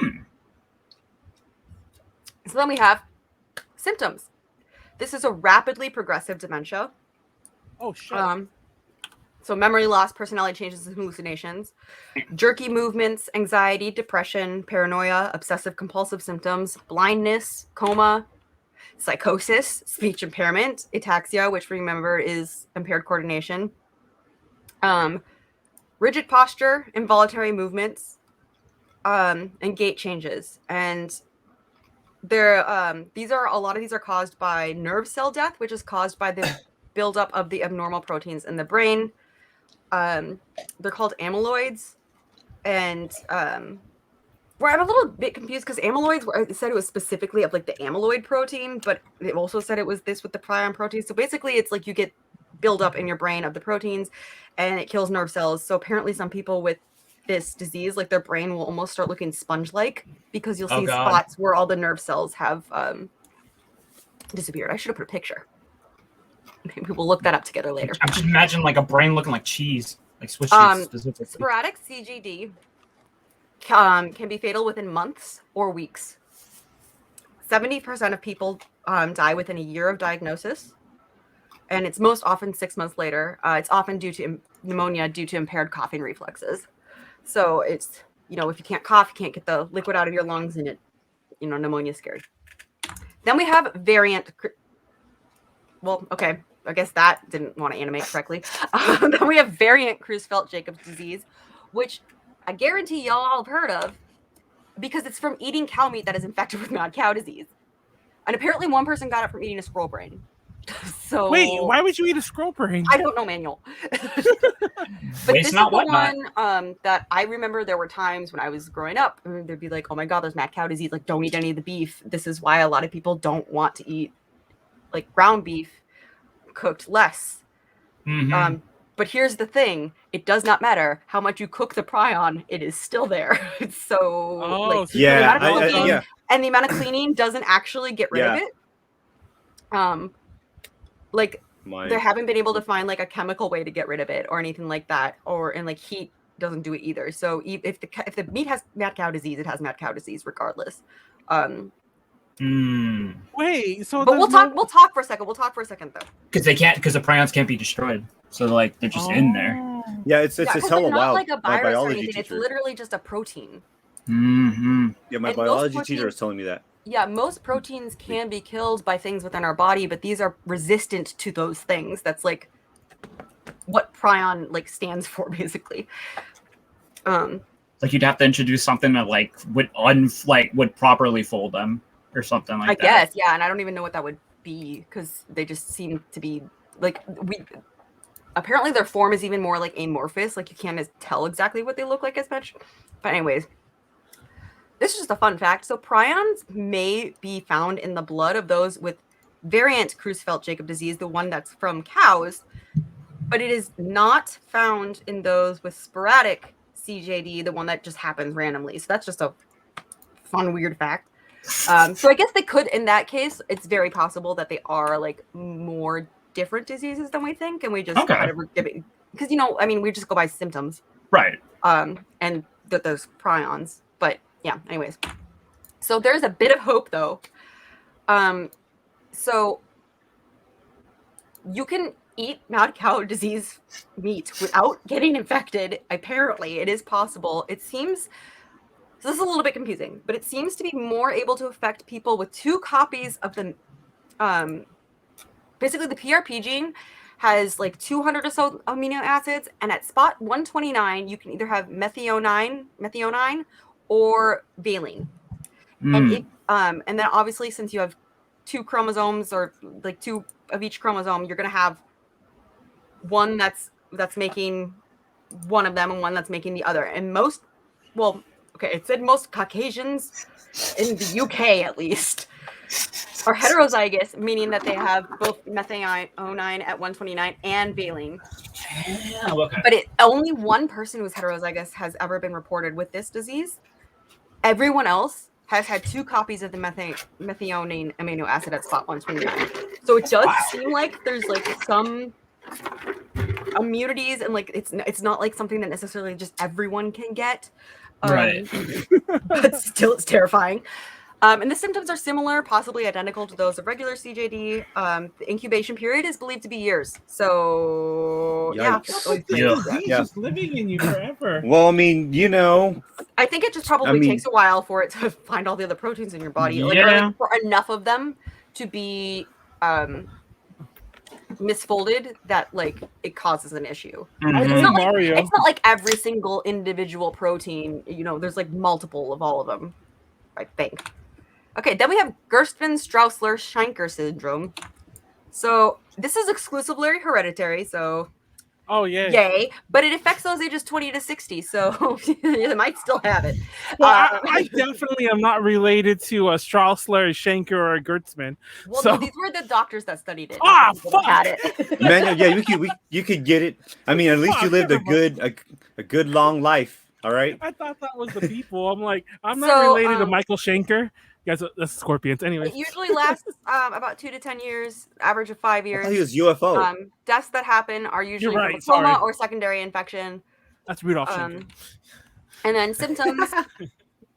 You slowly develop difficulty speaking and unsteadiness. There's progressive dementia, then involuntary movement of the eyes, and visual disturbances, blindness or deafness. So you'll notice that all of them are similar, but it's kind of like the speed and like how long it lasts and stuff is very different. Like the CJD, the Creutzfeldt-Jakob disease seems to be the most like it's quick. And that one, apparently there was a guy, I don't remember when he did end up. Actually, I'll say this later. Okay. Because it spoils. I don't know why I said later okay. on. It's okay to me specifically. Then we have Okay. familial. Familial spongiform encephalopathy. I can't find too much on this one, and I'm too tired to look further. I assume it's genetic because it says familial, and that's all we got on that. Oh no, where? Okay, well I must have deleted my slide accidentally on familial fatal insomnia. Yeah, insomnia. That so sounds I'm like gonna- Freddy Krueger shit. Sorry. I'm gonna. It does kind of sound like that. I'm gonna. Yeah, like specifically because like Freddy Krueger's parents killed him and then like goes up to the kid, so it's like it's familial insomnia, fatal. I forgot what the words were, but yeah. For you, so, it is usually caused by a mutation to the gene. So that would be inherited, but you can also just like, well, I mean, but it can be inherited, which is the fatal family insomnia or FFI, and that's autosomal dominant, which means if you have it, even if on one chromosome, even if the other one doesn't, you will get the disease. Yikes! That's yeah. no. That's And then unfortunate. and the reason, because sometimes it doesn't show up until you're age 60, so you've obviously have had a chance to have children by that point. It comes at you just like, oh, That's why that's why even though these are, you gotta kill your kids. Whoa, no, don't. It's the only you way. You might It's not like- know. I mean, you can do genetic testing, I'm assuming, but I don't know. I don't know. Does it skip? And, Oh, that's so weird. and then there's also sporadic fatal insomnia, which is due to a non-inherited mutation. So that's just like you randomly got the mutation. So Bad RNG. That's it. This is bad Yeah. RNG. Yes, orange. That's Real right. bad I mean, RNG. those RNGs random is- mutations like you. are not common, but I mean, obviously they happen. That's what red hair was. The first redhead was a random Molly, mutation. no. Molly, you I'm not have, saying that means I have this, but you have anyways. familial fatal insomnia. So the disease has 4 stages. Wow. The first one is characterized by worsening insomnia. It results in panic attacks, paranoia, and phobias. And this stage lasts for about 4 months. So this isn't just like, oh, I can't fall asleep at night. I mean, if it's resulting in panic attacks, paranoia, and phobias, like that is like you cannot sleep, or very, very little. At stage Yikes. 2, you're going to start getting hallucinations and panic attacks become more noticeable. And this continues for about 5 months. At stage 3, Great. you have a complete inability to sleep. And this is followed by a rapid loss of weight. This lasts for about 3 months. So 3 months with a complete inability to sleep, guys. Is that Somebody who why- didn't know you would probably think like you're doing fucking like heroin or some shit. Drake, Well- but I'm pretty sure you're going insane by that point. Like, There- literally. Yeah. So basically, it's as it progresses, you become stuck in like a state of the pre-sleep limbo. So you know when it's called hypnagogia or gagia, Mhm. and that's the state just before sleep in healthy individuals. You're like So that's nodding like- off. Yeah, kind of. So you're awake. You know when you're like half asleep? Yeah. It's kind of like Mhm. that, I Yeah. believe. And so they'll move their limbs as if dreaming. Well, in this stage. And then the last stage is dementia, during which the person becomes unresponsive or mute over the course of 6 months. This is the final stage of the disease, after which death follows. God damn. Brutal. I mean, it is the fatal is in the name. So yeah, the age of onset is variable, ranging from 18 to 60 years, with an average of 50. The disease can be detected prior to onset by genetic testing. Okay, so you can get genetic tests for this one at least, and not the one that's on the page. I'm talking about familial. But fatal how would you insomnia. know? Like, how would you like? I guess I mean, if I you don't know. weren't Just sleeping. ask. Can I get? Well, I guess if someone in your family had it, you could be like, That is do true. I have it too? Yeah. And death usually occurs between 6 and 36 months of onset. And this is very different from person to person, even among people of the same family. Yeah. And apparently also constipation and double vision exist in this as well. Okay. There's such a random combination of everything, like, and all of it just sounds horrifying. But because most of these are affecting your brain, it's just like, you know, who knows? Yeah. Like, it's not like if you have a fever and it's like a very clear thing. Sometimes it's like, am I just being goofy? Am I like not getting enough sleep? Goofy? Am I stressed out? Like, oh, it also seems that there is like a link to which amino acids are in which positions on the protein as well, but it doesn't necessarily mean you're going to get it. Okay, so now that's that. Treatments and cures. There is no cure. Prion diseases have a 100% death rate. If you get one, you die. Well, oh. Care or treatment is palliative care, which is hospice care. You just try to make the patient or the person as comfortable. Yeah, and I mean that can be the longest person to live with I'm just gonna say mad cow disease. He lived for 10 years. And he baffled doctors. But I mean that's a lot compared to most people die within 6 months. Okay. Most people die within 6 months. With the onset of after onset of symptoms, I should say. Because sometimes, you know, it can last and be in your body for a while. But yeah, that's why prions are so scary.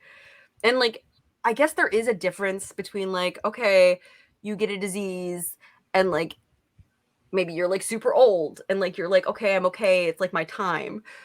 But at the same time, still, there's very few things that you can say like, there is no cure. Like, this is just, we don't even have anything that we know to do. Like, it's just treat the symptoms. Even with cancer, there are cancers where they're like, you know, there's no cure, but there's still chemotherapy. There's still therapies, and there still have been people that are cured from incurable things. You know what I mean? Like, there's at least something like you can do. Like, there's an approach. Like, and then some things that just other stuff. So the buildup of proteins that shows up in these diseases, amyloids, are also responsible for other diseases like Alzheimer's, Parkinson's, and ALS. I know at least Alzheimer's also cannot actually be diagnosed until postmortem. That was true at least when I was younger, because I know my grandmother had Alzheimer's. Oh, we don't know for sure because she was Jewish and you don't do autopsies, but we're pretty sure. Is that a thing? Yes. I've never heard that before. Unless I think it's like in a murder. Well, because when you're Jewish, you don't get embalmed either. So the funerals are like a day. Shit. Yeah. So Alzheimer's, Parkinson's, and ALS are known as, I didn't finish this, but prion-like diseases. Prion. So they do have some drink, similarities. by the way. And wait, I feel like I missed a drink a long time ago. Never mind. A lot of like the dementia and like tremor, the dementia with Alzheimer's, the tremors with Parkinson's. I don't actually know the symptoms of ALS. I just know it's bad. But you know, there are similarities, and you know, we're not saying that Alzheimer's and Parkinson's and ALS are caused by prions, but they have a similar kind of thing. Right. Okay. And then here is my last slide. And it's just who wrote this, because this is a legitimate section on the Prion Wikipedia page. Weaponization. Prions can be employed as a weaponized agent. With potential fatality rates of 100%, it makes prions a very effective bioweapon choice. One unfavorable aspect is that prions have very long incubation periods. However, persistent and heavy exposure of prions to intestine might shorten that's not even proper grammar, might shorten the overall onset. Also, one large benefit for using prions in warfare is that detecting prions and decontaminating them is rather difficult. Who wrote this section? I really hope that this is overreaching like what those people called, like, conspiracy theorists. Yeah. Well, I Um, mean, like, I understand what they're saying, but just like the way it's written, where it's like a benefit of it, and like that's like a I benefit. guess. Yeah. I mean, technically, if that's your project, yeah. Well, They could weaponize this shit though. Well, I don't know. Like, I know it's like not. I have heard. Shit, man, I'm too fucked up to say this correctly. But I remember reading. I don't know if it ever happened, but there has been like conspiracy theories, like, oh, mad cow disease, like that's a way to like they've done that purposely to like for bioterrorism or whatever. If that's even the right term for that. But yes. Sorry, I'm I want to fucked see up. if I can find a severe weather alert. How the fuck am I gonna do a presentation? I just realized how fucked up I am. It's gonna be fun. We believe in you, Manuel. Yeah, we believe in you, man. You ever get that moment when you're like, I'm not drunk, and then you just realize, oh, yes, you are, sir. No, I usually got a good handle on like when I'm drunk. I got like certain like measurements. When is it if I start singing? I'm not that. Oh, boy, you have Morning, not been guys. around Not drunk stealing Manuel. the weather. Sorry. Oh, hey, Throwing it this yeah, morning. okay, let's. This isn't actually. going I'll find the video later Okay. and show it to you guys, because this is Alright. like a weatherman doing it. I'm talking about the ones that are on the radio where it's just some robotic. Like that, like voice. the automated ones. Yeah.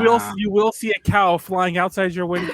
Dude, actually, there were some creepy videos. I can't remember which YouTuber it was, but there was some YouTuber did like scariest videos on the internet type thing. Yeah. And there were Number at least, one. oh, I hate that dude. Don't get me started with him. I can't stand him. Like Taco Bell foot lettuce or whatever the fuck that meme is. But you know what you're talking about.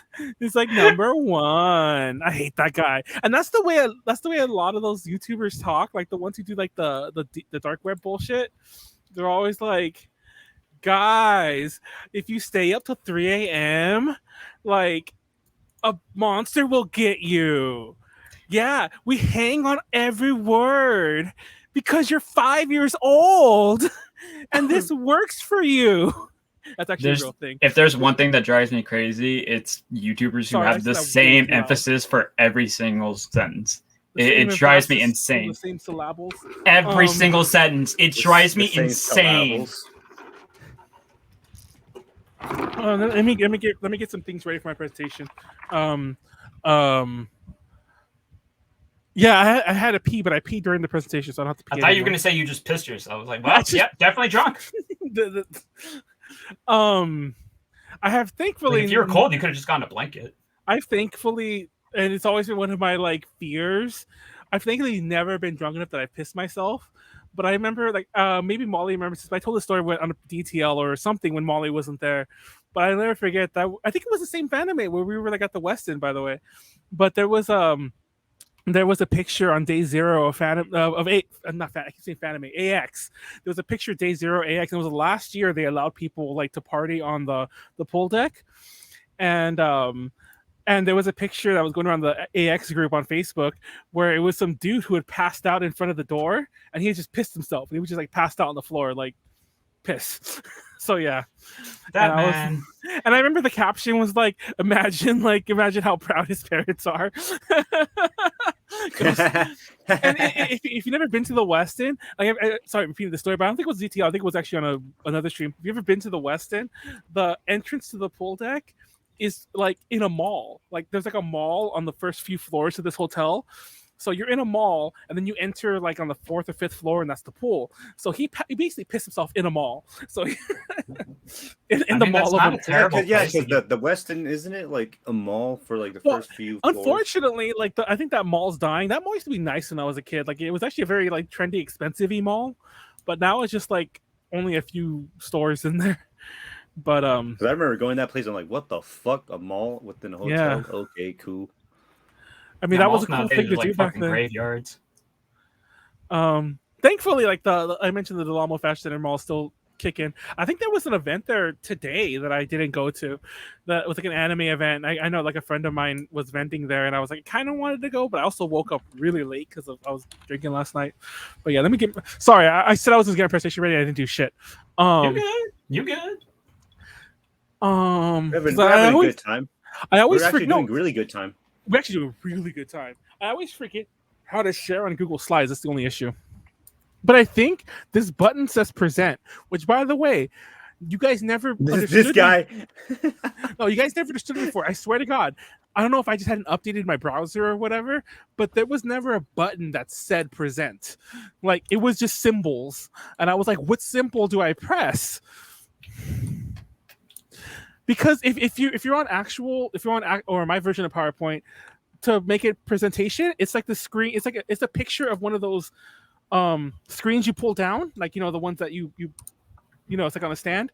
Which I think I know what you mean. Yeah. Which is funny because I'm like, what does that symbol mean to people? Like, I barely know what that is. You know what I mean?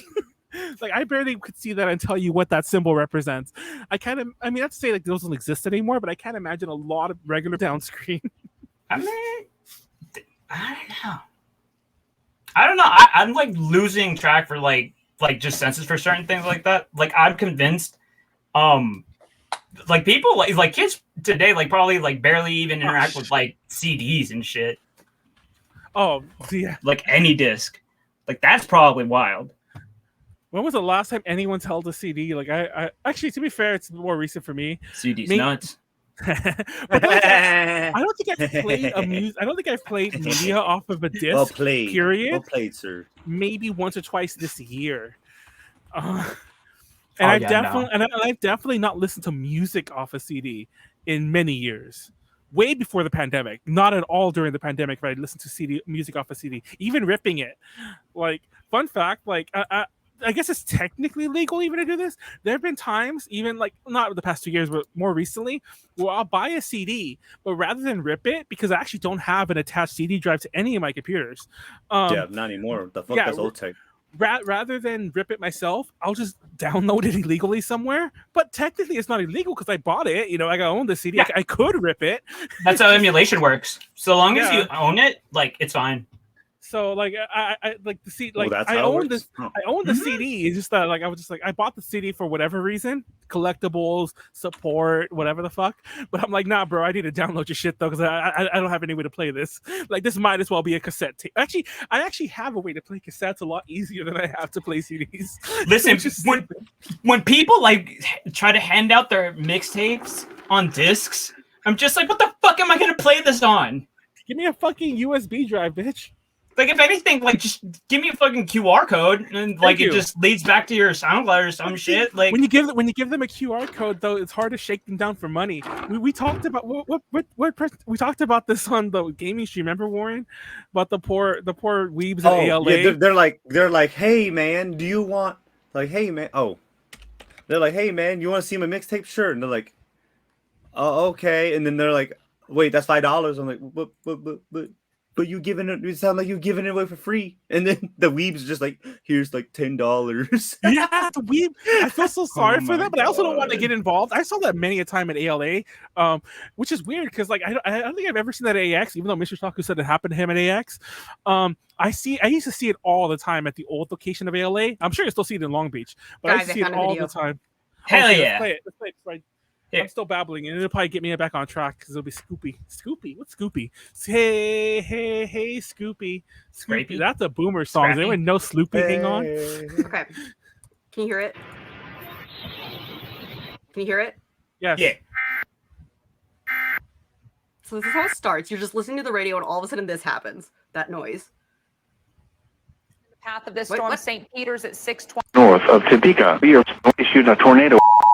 Oh this my sound God. happens.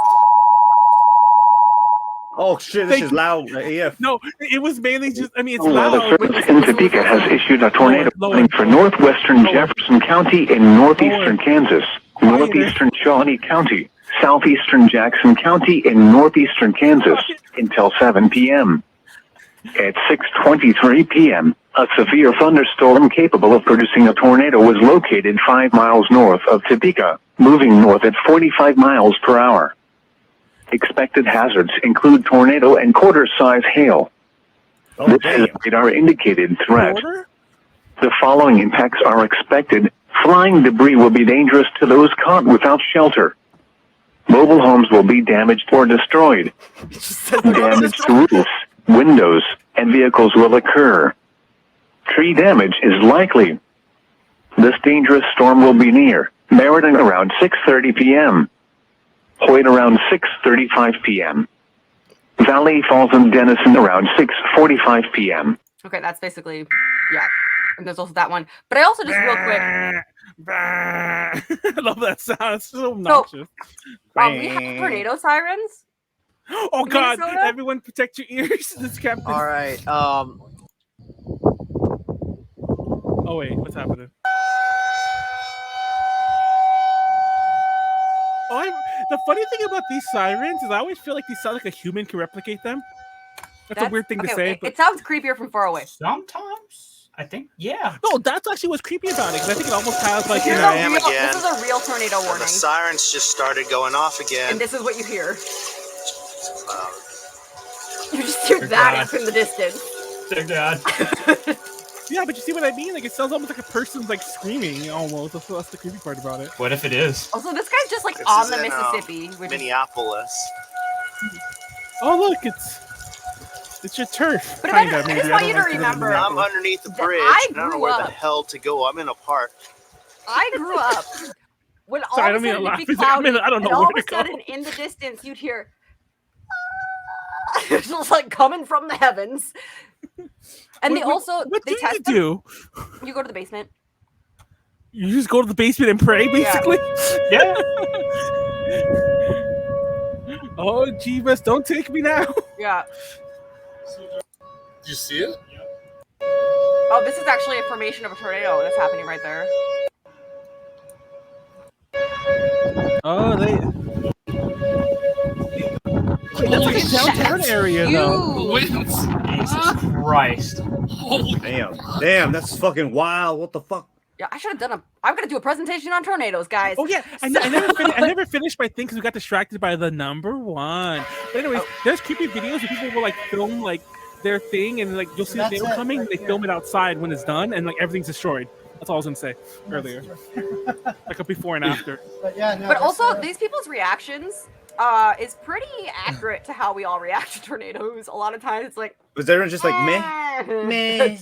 Well, because a lot of us, like where I live, tornadoes don't really go. They're usually more in rural areas. That was weird that one was forming so close to downtown. The city, yeah. Like I was like, what the fuck was that? That was knocking on the odd. And that was a skyscraper. huge tornado. Like you could tell how big it was because it was next to the skyscrapers. Well, yeah. So Some y'all tornadoes just- need space. That's kind of like that's kind of why they Well, don't it's also form downtown. it breaks up the wind, large buildings. Yeah, that's what I'm saying. Like they need an Yeah, open so- area, I think, to form. Yeah, but yeah, maybe I'll do one on tornadoes. Make people less scared of them. Fi- Although find that those- video find probably those doesn't make you videos. less scared. Well, find those other videos. I mean, it's just where, like the before and almost in the afters, there's a fucking bunch of those. city and shit. Oh well, the before and afters are more sad. Well, yeah, but I mean, like, find one But, where someone probably didn't die. I mean, it's still sad they lost their house, but yeah. But like, yeah, I mean, I don't actually. I've been in very few tornado warnings because they just aren't usually in my county or like where I am. But I've been in a lot of tornado watches where it was like there could be a tornado. Be And alert. there could be like you're not gonna take that risk. Or if you Yeah. take me to But I don't know if you noticed like the sky in some of those videos, like the sky turns yellow or green. Oh yeah. Yeah. Snoopy. That's when the sky starts turning weird colors, that's the time to kind of like bug out. Oh, and in a lot of those severe weather things, they'll be like, if you are in a mobile home, get to a stable like vehicle. If you are outside and like, or like get to a stable shelter. Like if you can't, like lay flat in a ditch. Like lay flat in a ditch. Oh, I'll get that's there. what you want to do. Yeah, You I'll want to go be as there low when as the tornado possible. comes. You go as low as possible and stay where away you can from find me. windows. I mean, That's I have my had to law go to the basement before. presentation. Like there have been times, and we always had tornado drills at school where we would all. Did you go- have a basement? I've Yes. never There are lived. some states where I think you have to have a basement. Yeah, I was gonna say Not in like, Minnesota, I've- but I think there are states where you have to. I've never lived anywhere or even known anyone I think in my life who's ever had a basement. That sounds weird, but like Well, in California, they're not really structurally sound because of earthquakes. And Oh, we that don't is really true. get tornadoes here, so It also depends on like what the soil is like, I think. I think you either need a basement or a storm shelter. Mm-hmm. A storm shelter is actually probably Hey, safer, Snoopy. to be Snoopy, honest, hang because it's on. literally like, from what I understand, they just like dig a giant cave in the ground, and then there's like only one entrance. All I know is we've been playing that one Devour game earlier on in the month, and one of the entrances to the house is that storm shelter, like into the basement. Anyway, take a shot real fast before I forget, because Mr. Chalk But yes, reminded us. that is prions. And then I will in pee. biology- Horrifying.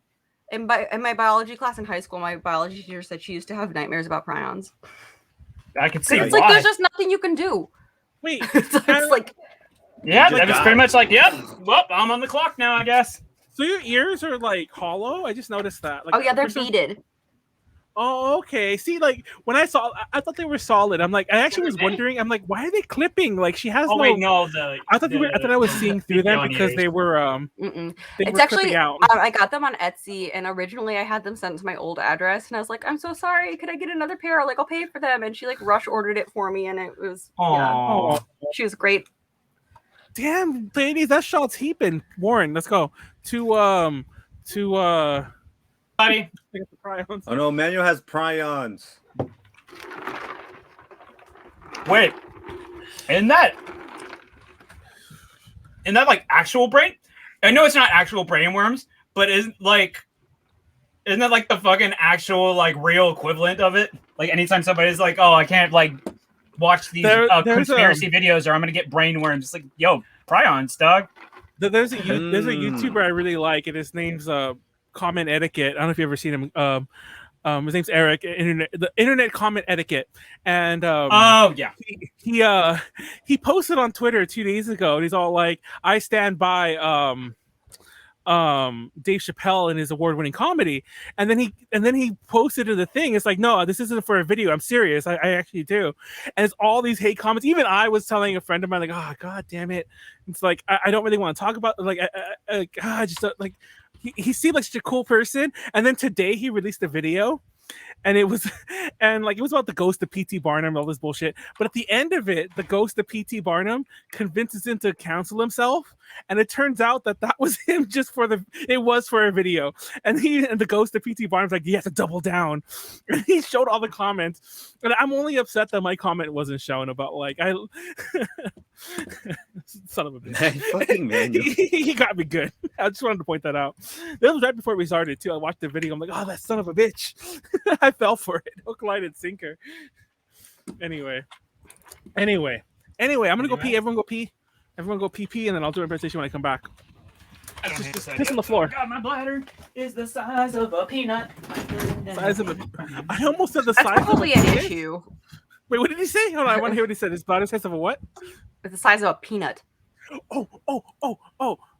So the other day, I was sorry. I know I should be peeing, but I gotta say this real fast because I'll forget every other time. So the other day, I was just randomly curious. I don't know if this happens to anyone else. Maybe I'm just a fucking freak, but I don't think so because I asked some friends. And they're like, "Yeah, this is a weird topic, but I'm just gonna go at it."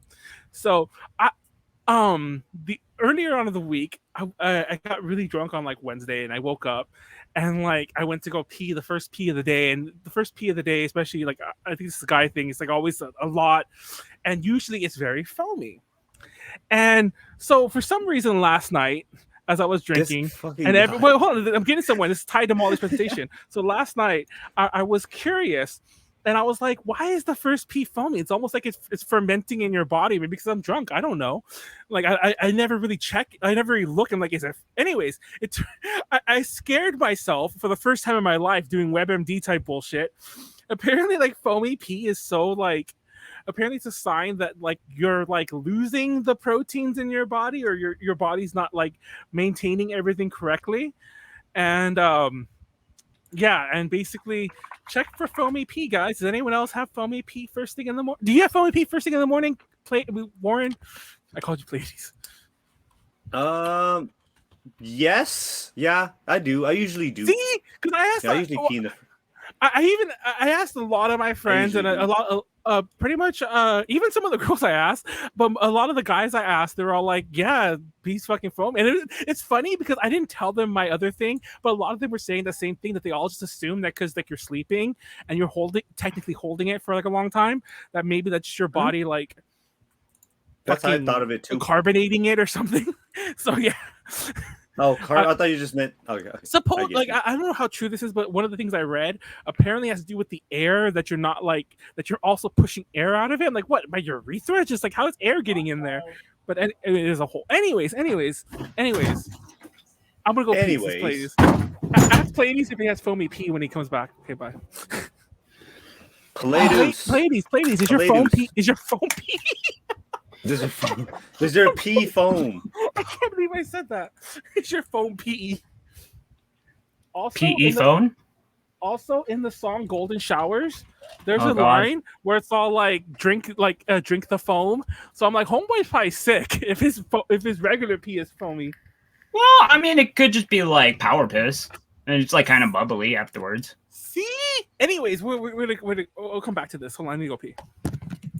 You didn't even go pee. Wow, I power pissed and like did it before he even got here. Neat. So, did anybody heard of this new trailer that Adult Swim put out? Mm-mm. So it's very interesting. It kind of I'm getting kind of sick of this multiversal thing that keeps happening with all these companies. But yeah, let me see if I can find an image here.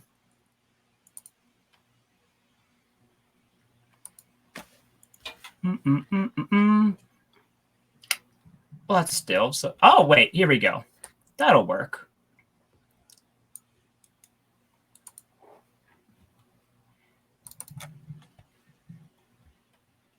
Okay. Oh, my hair is everywhere. Yeah, foamy pee. Is your first pee of the day foamy, Pleiades? Let me look at this. Sure, totally. You might have to like. This is probably going to be the selective part where you might have to cut this. That's a good one. Sorry, SCP. It's time for super cool piss break. SCP. What was it? CCP and ICP. SCP. Anyways, what are you gonna say? You have to cut this. You drink your pee. Okay, go on. So this is from a new trailer that came out from Adult Swim today. Oh yeah, I have to cut this. Yeah, but there's no sound. Yeah, but oh wait. You probably didn't hit the share sound button. Oh wait, if this is your computer, I didn't, you can't share sound if it's your desktop anyway, because it'll. Honestly, it's better that way. But yeah, okay. Keep playing it. I saw this and no, that's the whole clip. Oh, I don't want to show the whole thing because that's absolutely going to get his claim. But yeah, this is so. What it seems like is like this. There's this multiversal abomination coming through every single one of Cartoon Network's properties. And it's like mixing in Adventure Time, Gumball, Flintstones, all this shit. It seems kind of cool. I'm not gonna lie, but also I'm getting real sick of all this like crossover fests. Flintstones, meet the Flintstones. Like, There's something. they're making family. What's it called? Multiversus or whatever, where you could play as like Gandalf versus Bugs Bunny. Versus like, oh god, I don't even remember who else. Something town of Bedrock.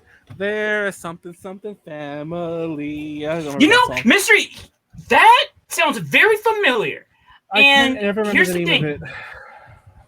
I'm gonna put this up because I've been trying to find this movie because I swear it was only played on Cartoon Network like maybe once or twice, and I didn't remember. I can't remember what the name of the movie was, but yeah, there was some sort of like Eldritch Abomination crap going on. I think it might have been stop motion, and it feels like I had like, am I the only one who watched that, or like one of those like weird like creepypastas where it's like, yeah, there's this one show that only some people like remember, and then it was just like wiped from history. Yeah, Ink destroy. Yeah, it was Ink destroying something. I remember the name of it. But it has to exist. Oh, guys, wait, who's screen sharing? Stop screen sharing. Oh, okay. Was it me? No, it's Pleiades. Wait, a shit. A shit? Why did I say a shit? Wesley, we're trying to figure out this movie on that aired way back when on Cartoon Network that had to do with Eldritch Abomination, like Ink destroying a book or something like that. And for whatever reason, I don't know. It was played like maybe twice on the channel. Never heard from it again. Don't remember the name, and I don't know what to even look up to try and find it again. Wait, where's the fucking? Oh, I found it. Never mind. At least I know, like, I didn't like have a fever dream. Oh, whatever. I guess we're gonna just show it. We can. I meant to not show the thing right away. Oops. Hold on. It's gonna. Shit! I poured my drink too big. I will get the timer ready. But yeah, that's what she said. The entire But Wesley, the entire reason it came up is because Adult Swim put out a pilot for a new show. I think it's called Learning with Peepo or something like that, or Peepoo or something like that.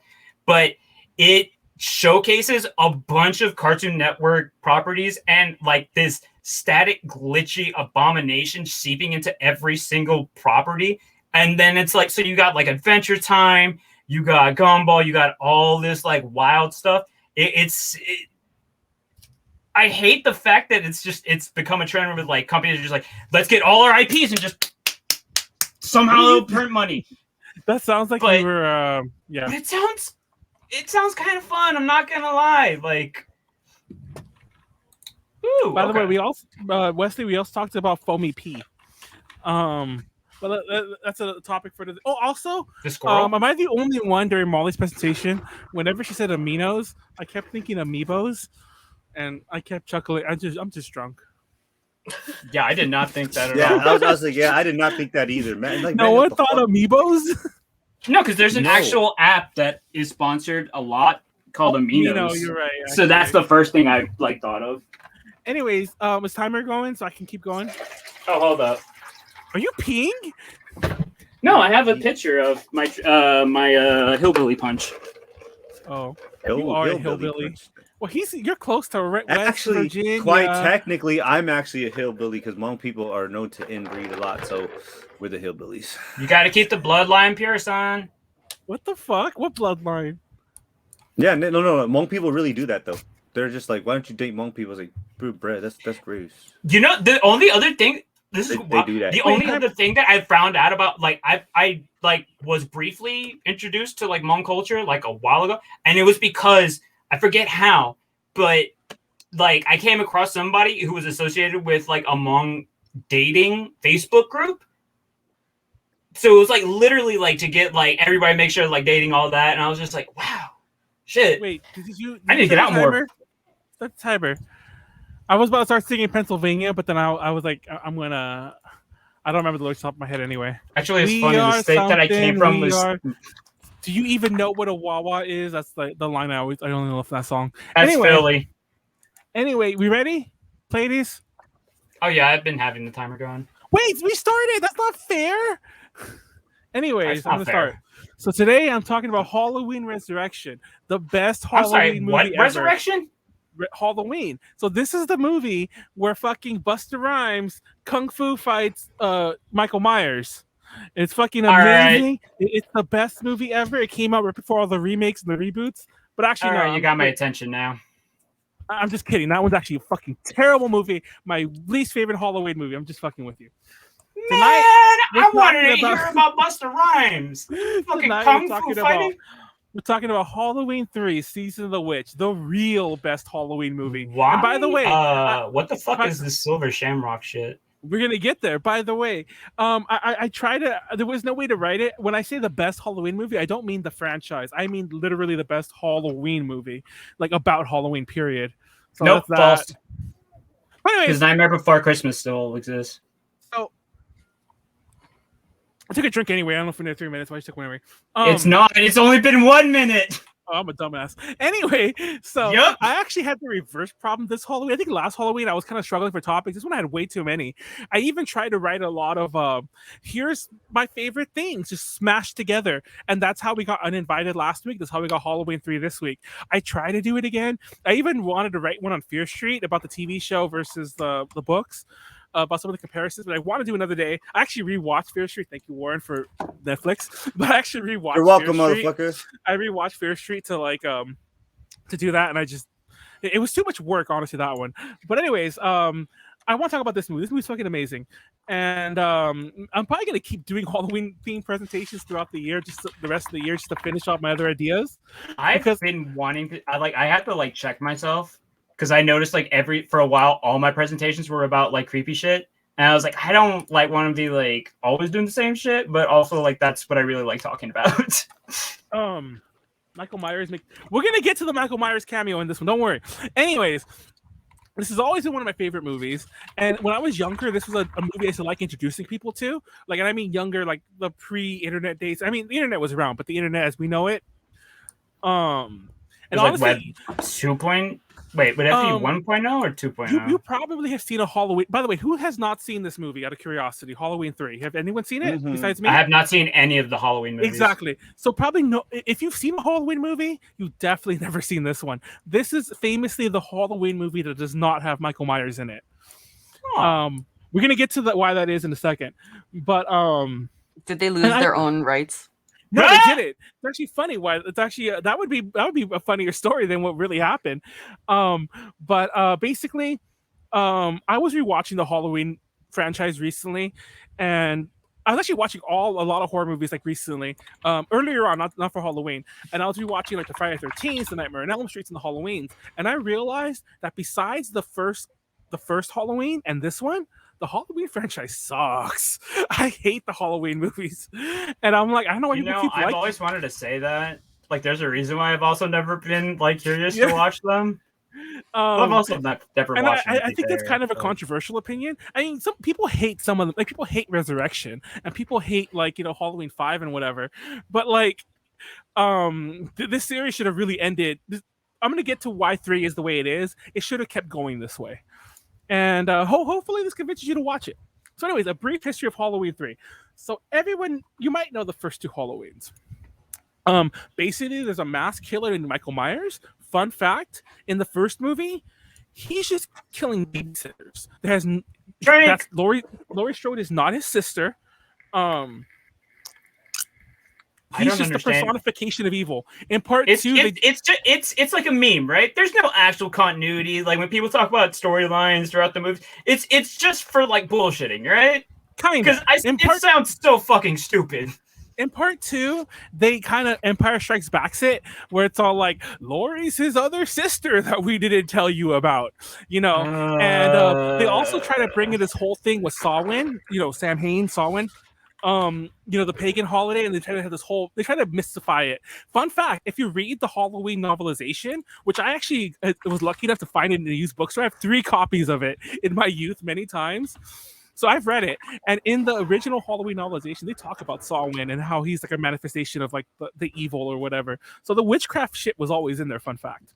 That sounds like they just took Sauron and then just like changed it like slightly. Well, everyone knows Samhain, but people mispronounce it. Samhain is not the way you pronounce it. Anyways, so it's worth another fun fact about Halloween 1 and 2 is that they're both take place at the same Halloween night. Like it's I don't know if there's any other case of this where the sequel is immediately after the first movie, like in real time. Wouldn't that just be like same Halloween? Yeah, it's not a second Halloween. So anyways, we're not going to cover these, but I wanted to mention that. And now we're going to talk about why there was one where there was no Michael Myers. So basically, John Carpenter and Deborah Hill. John Carpenter was the director. Deborah Hill was the writer producer of the first Halloween, and they were brought back for Halloween 2. They did not like Halloween 2.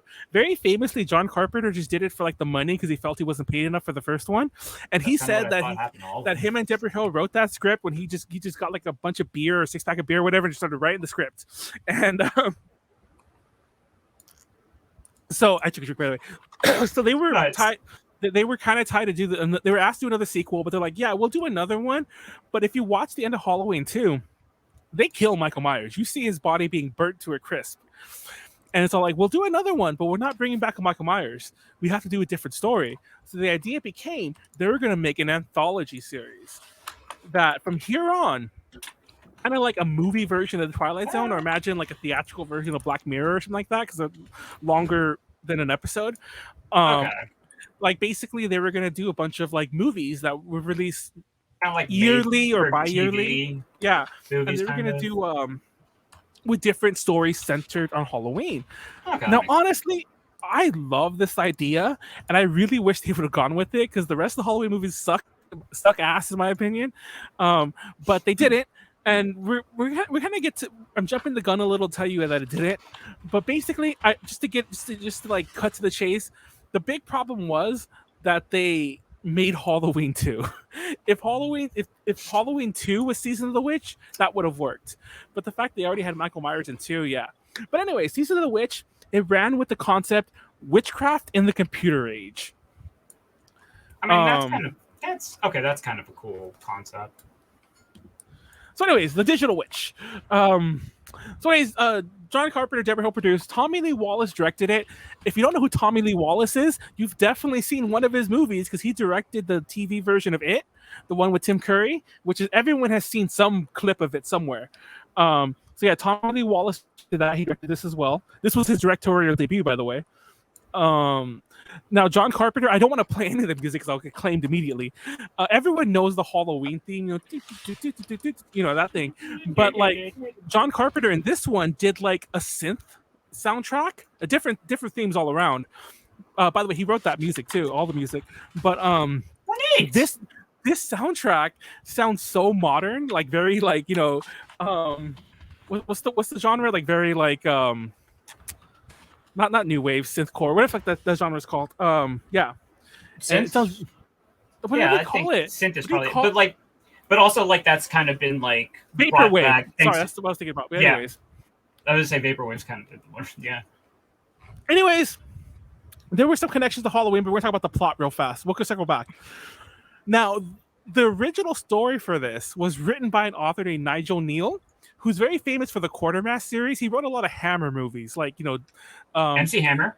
No, Hammer is in like the Christopher Lee Draculas and the Peter Cushing Frankensteins and so on. He wrote a screenplay that was basically the story of like witchcraft in digital age, and it was kind of a pod people type story where like people are being taken over by like things. But basically when the story was written, the producers saw it. They're like, yeah, this needs more blood and gore. So basically, Nigel Neal, until very recently, no one knew he wrote it because he had his name taken off of it. This is a very old advert for the movie before it was even made that shows him writing the thing. I found it online. I just love the advertisement. It's just a witch hat on the TV. This is Halloween 3. It just looks so cheesy. But anyways, it's worth noting that apparently, by everyone's admission, the plot is still largely his. So he's the real writer, even though Tommy Lee Wallace is the only one credited. So the plot is really about Halloween. So basically, the plot follows Ellie Grimbridge, Stacey Nelkin, that's her on the right, obviously, who's trying to find out what caused the strange death of her father, who was found raving mad, clutching a Halloween mask. When he was discovered and sent to the hospital, some strange man in a suit went to visit him, killed him, then killed himself. And she's trying to find out what happened. Now, the doctor who was taking care of her father is a guy named Dan Chalice, played by Tom Atkins. He's an alcoholic, womanizing, deadbeat dad. I'm not making this up. This is the way they characterize this dude. It's amazing that he's the hero of the story. And yeah. I mean, if you have enough charisma, I guess. Basically, the plot of this movie is the two of them are trying to uncover the mystery, and they find out that the masks are created by a company named Silver Shamrock, and they're going to find the source. Wait, I just thought of something. Wasn't that old crooner's basic MO? What's his name? The dude who sang Fly Me to the Moon? Frank? No, wait, not Frank Sinatra. What about him? Yeah, that guy. Frank Sinatra? What about him? Oh, womanizing. Violent, womanizing alcoholic. Yeah, there you go. Actually, don't know if he was a deadbeat dad. The other things, though. There's Frank Sinatra Jr., who's like in all the Family Guy things. But anyways, yeah. I think his mother is Mia Farrow. I don't know if they were actually like. Anyways. Fun fact: this is still something of a slasher, even though it's mainly like more of a thriller. I hate using that word, but it's more of a mystery story with like horror elements. But there are some kill scenes that involve the men in suits, and there are even some scenes where they mirror the Michael Myers thing, where it's like, oh, mysterious guy just standing there mysteriously, those kind of shots. It's also some more serious connections. Dick Warlock, which is an amazing name, by the way. I wish I was named Dick Warlock. Imagine that. My dick is so magic. I'm a warlock. You're specifically that's what you majored in college. Like that's where you took your specialties. Yes. What are you a doctor? Playing detective, and he's the protagonist. What the fuck? Yes, he is. So, anyways, Dick Warlock was actually one of the actors who played Michael Myers in Halloween 1 and 2, and in here he plays one of the men in suits. I think that's actually him right there. Dan Chalice's wife, the one who's like being a deadbeat to the kid, his wife is played by Nancy Loomis, or ex-wife I should say, is played by Nancy Loomis, who played Annie in Halloween 1. She's the one who like spilled the shit on herself and she takes off all of her clothes. And Dan Chalice himself, which by the way is the thing Weston mentioned, there's a part where he's in a bar and there's a commercial for Halloween playing, like the movie Halloween, and it's all like the night he came home, playing tonight at 8 p.m. or whatever the fuck, and like he's all like, turn the TV off, I hate that shit. And he's talking shit about Halloween, you know, haha. Aha, how meta. Oh wait, this will be twice, sorry. Tracy Nelkin is hot though, but he's also a womanizer. Drink. I wanted to point out that there's a scene where they go to Santa Mira, which is like the town in California where the masks are being made, and they end up in this hotel. A lot of scenes happen here that kind of talk about like what's going on, but there's a really weird sex scene involving the two characters. He's clearly old enough to like be her dad, and they still have sex though. But yeah, When was this? When was this? 1984, if I'm not mistaken, 83 or 84. Yeah, that was mad regular back then. And mind you, he's an asshole. I'm not saying that's good or bad. I'm just saying that's what that was. But no joke. Nothing While they're fucking, like literally, she's on top and like, what's that? The person next door to them is messing with one of the Halloween masks, and she gets killed. I want to show that picture instead, but it's very graphic, so I just didn't want to show it. But she gets killed by one of the she fucks with one of the silver logo markers on the mask and gets killed. And that's when you know, like, yeah, something's going on with these masks. Well, that's kind of a neat concept. Fun fact, the head of Silver Shamrock is this guy named Connell Cochran.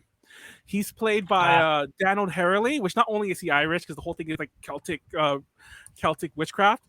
He also played the old man in RoboCop, like the guy who's all like, "What's your name, son?" And it's like, "My name's Murphy, but you could call me RoboCop," or whatever the fuck that means. Anyways, but a fun fact: it wasn't until I was writing this presentation that I learned his name is Connell Cochran, not Carl Cochran.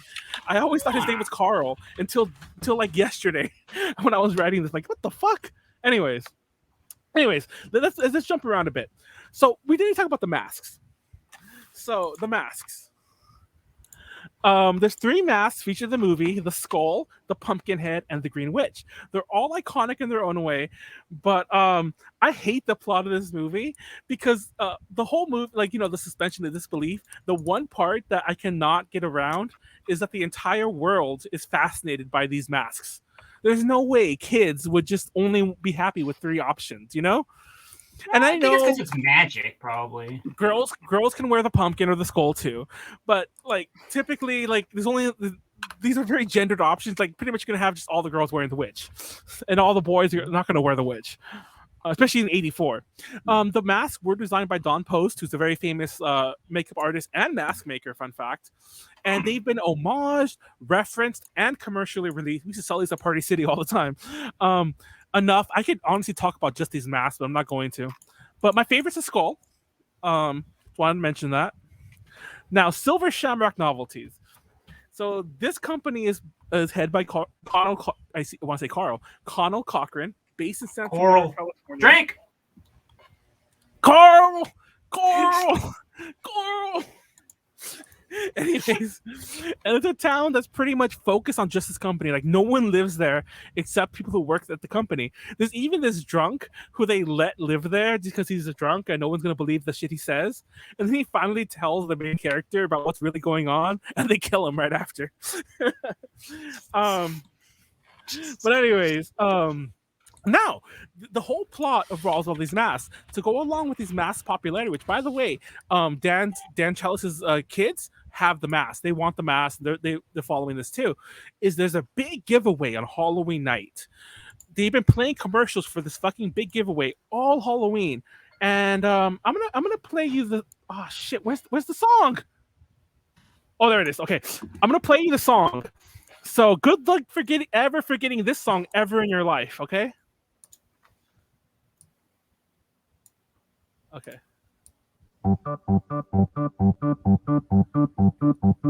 happy Halloween, Halloween, Halloween, happy, happy Halloween, Silver Shamrock. Happy, happy Halloween, Halloween, Halloween, happy, happy Halloween, Silver Shamrock. almost time, kids. The clock is ticking. Be in front of your TV sets for the horror-thon. And remember the big giveaway at 9. Don't miss it. And don't forget to wear your masks. The clock is ticking. It's almost time. Fun fact, it wasn't until, I'm not making this up, a few months ago that I learned that that's the London Bridge is Falling Down theme. Because I don't hear, I mean, I've never really heard London Bridge is Falling Down in my life. So whenever I would kind of hear that tune being played, and no one ever sings it, whenever I hear that tune being played, like if I'm in a store or like a kid, I have a kid's toy that's playing dun, dun, dun, dun, dun, dun, dun, I'm like, how weird is playing the Halloween 3 theme, you know? Oh joke. my God. I'm being dead ass serious with you guys. By the way, that's the version that played on Halloween night. With like happy, happy Halloween, Halloween, Halloween. But if you every night until Halloween, it's like 5 more days till Halloween, Halloween, Halloween, 4 more days. You know, it counts down instead. So that they played this song a lot in the movie. So good luck ever forgetting that. That lives rent free in my head. Oh shit! Don't know it again. At first, honestly, it sounded like the Cantina theme. Oh, also, real fast, I wanted to show a bit of this trailer because I never seen this before in my life, but it's so creepy and it's so weird. And honestly, I don't know how anyone could have watched this and think Michael Myers is in the movie.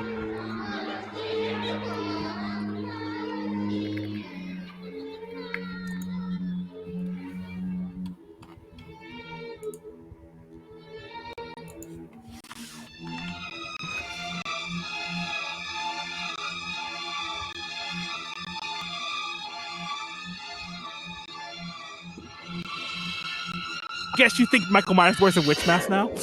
Honestly, it looked like the clip of Nosferatu and SpongeBob. The night no one. Oh yeah, I didn't mention that earlier, but the tagline for this movie is "The night no one comes home," because the other one is "The night he came home." Anyways, we don't have to watch the rest of it. The rest of it shows clips in the movie, but yeah. Anyway, it's one. Oh shit. Oh, Turbo claimed. It's worth mentioning real fast. The masks are referenced in Halloween. The 2018 version, the not Halloween Kills, which is out in theaters right now, but the newer one that came out a couple years back with Jamie Lee Curtis again. So technically, Halloween 3 is still canon somehow. I feel like there's not a whole lot of planning going into like the storyboards and whatnot. So, anyways, let's go back to the plot. So, you want to know what want to know what's going on with the masks? I'm not are they going to transform into the thing that they wear? It turns out the men in suits are robots created by I'm sorry, what? They're robot. And not making this up, there's a part where the doctor, Dan Chalice's doctor friend who's still like back home or whatever. She's like, I'm trying to, like, you know, that dude killed himself earlier, the man in suit killed himself at the hospital. She's like, I'm going through the remains, but I can't find the guy that got killed. And then she starts playing with all these parts. And she thinks they're car parts, and then it dawns on her, these aren't car parts. These are that guy's parts, you know. And then she gets killed. But did she actually say that line? No, she doesn't say it. Honestly, if you're not paying attention, you don't realize what she understood. But it's obvious that she realizes that these are people, these are robots. Because the next scene is back at Santa Mira where they reveal they're robots. They're kind of magic robots too, to be honest. But anyways, so golems. And it turns out that Cochran is setting up the mother of all Halloween pranks this year, and he's literally calling it like a prank, like he thinks this is like going to be funny or whatever. He's trying to like raise the pagan ways, also the crazy shit. How is he gonna do this? He stole Stonehenge. Not making this up. He stole Stonehenge. Brought it to the Santa Mira. That's part of it. That's the blue stone, which is part of Stonehenge. And he put pieces of Stonehenge into the masks. And into those little silver pieces, but I don't have a picture to show you guys, but that's the little logo piece. He puts that on the mask, and then the masks are gonna. I'll show you in a second. So when the big giveaway thing happens, and all the kids are watching, wearing their masks, they're all gonna get killed. And when all the kids die, when all the kids die, their heads and whatever turn into snakes and spiders and other. You kind of saw that in the trailer where the spider came out of the witch's mouth. They all turn into like things, and those things kill the people near them. Like maybe their parents, maybe their brother and sister not wearing a mask, and so on. Happy Halloween, everyone. I didn't want to show the whole clip. I don't have too many clips. This is a GIF of like the kid. I don't have that's a little logo in the back, and then he dies. They do kill a kid in this movie, by the way. He dies, and the snakes kill like his parents. The snakes kill his parents? Yes, the snakes that come out of his head. That's so lame. You didn't even die by an actual person. So I wanted to mention. Like a hamburger. I don't want to spoil it, but it all. But you spoiled Dune. It's all. Yeah, you spoiled Dune. It's all up to Dan Chalice now. He has to stop the broadcast. This, and by the way, this is the real scene where he calls his wife and tells his wife he's gonna not be able to take his kids trick or treating, and he has a 6-pack of beer, and he's gonna go fuck that one girl right after this. So yeah, this is our hero, everyone. He has to call like all the TV stations and convince them to stop playing the broadcasts. Will he do it? Will this alcoholic asshole save the world? If you want, probably I don't not. know. He has to hurry. I have to wager. Okay. I will spoil this just because it's not really a spoiler because it's the way it ends. The movie doesn't tell you. The movie ends on like where he's still trying to do it, then it kind of cuts off, and that pisses off a lot of people because it's all like, did he or didn't he? We don't know. I mean, that do make sense though. So, fun fact: we never got an anthology. It's just like it's just constantly like other people taking over, and then like shit getting changed. I was gonna say drink, but you already had your drink right here. It is worth noting that this movie until recently, this movie was really hated. Like it was always like, oh, that's the bad Halloween movie. But then if anyone even Halloween watched it. I rented it on accident. I don't think I thought it was a Halloween movie. I thought it was like a bootleg series. Like, oh, this is Halloween 3, but this is like Troll 2. This isn't like a real sequel. But no, it's part of Halloween. And I loved it. And it was so years later I realized I didn't like it. What's weird is that it was a commercial hit. Like it made like 10 times its budget, but it was not like a critical hit. So it killed the franchise for about like 6 years until Halloween 4 happened, which is called The Return of Michael Myers, which by the way, that's why it's called that. Oh my God. And it's worth mentioning that Halloween 4, 5, and 6 have this whole plot where Michael Myers is being controlled by a cult called the Thorn Cult and has a lot more witchcraft in it. When I was a kid, I didn't know any better, and I thought Halloween 3 was tied into the series where this is all the witchcraft. They got rid of that after Halloween 6, so they no longer ever mentioned Samhain and all that bullshit. But I thought this was part of the series. Like, oh, this is about the other witches in this universe.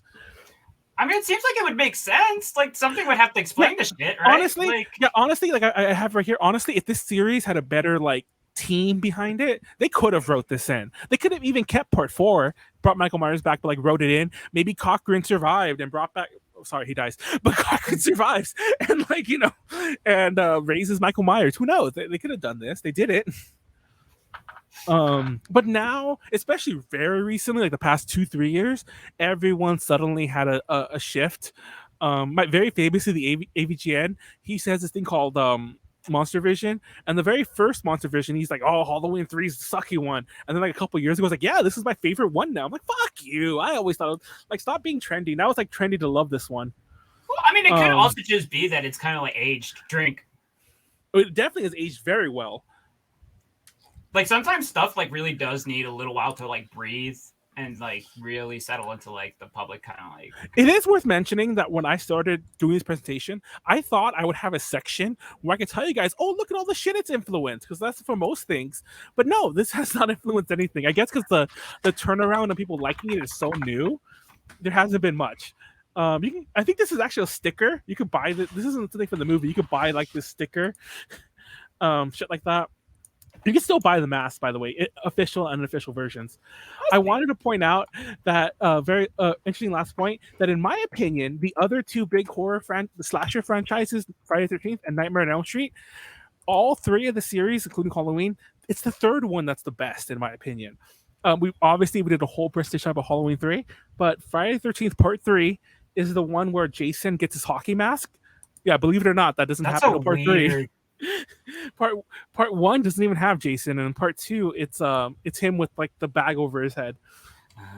And then Nightmare on Elm Street Part 3, the Dream Warriors, just watch it. That's fucking amazing. The Dream Warriors sounds like a sports movie. There's even a very cool Dawkins song that's called Dream Warriors. We're the Dream. Lauren, sing it. Anyways. We're the Dream. Anyways, conclusion. Honestly, I don't think I mentioned it enough, but it's rare that like a movie captures the spirit of Halloween. There's scenes of trick-or-treating. This is all like Cochran has like the whole thing is he's like, this is the biggest trick, you know? He's gonna like cool prank, bro, like you said earlier. He killed all the kids. But honestly, there's only 2 movies I think period that capture Halloween correctly. It's this one and there's a movie called Trick or Treat, which is fucking amazing too. I was gonna do a precision on that, but I just hadn't watched that enough, and I didn't want to watch it again because I didn't have time. But yeah, so check that out. Go watch it. Thank you for the recommendation later. Honestly, just watch it. It's amazing. I think it's on Paramount Plus, and it's also on Shudder, I think. I refuse to get Paramount Plus. God damn it! Fuck. Get a free trial. Watch this and cancel it.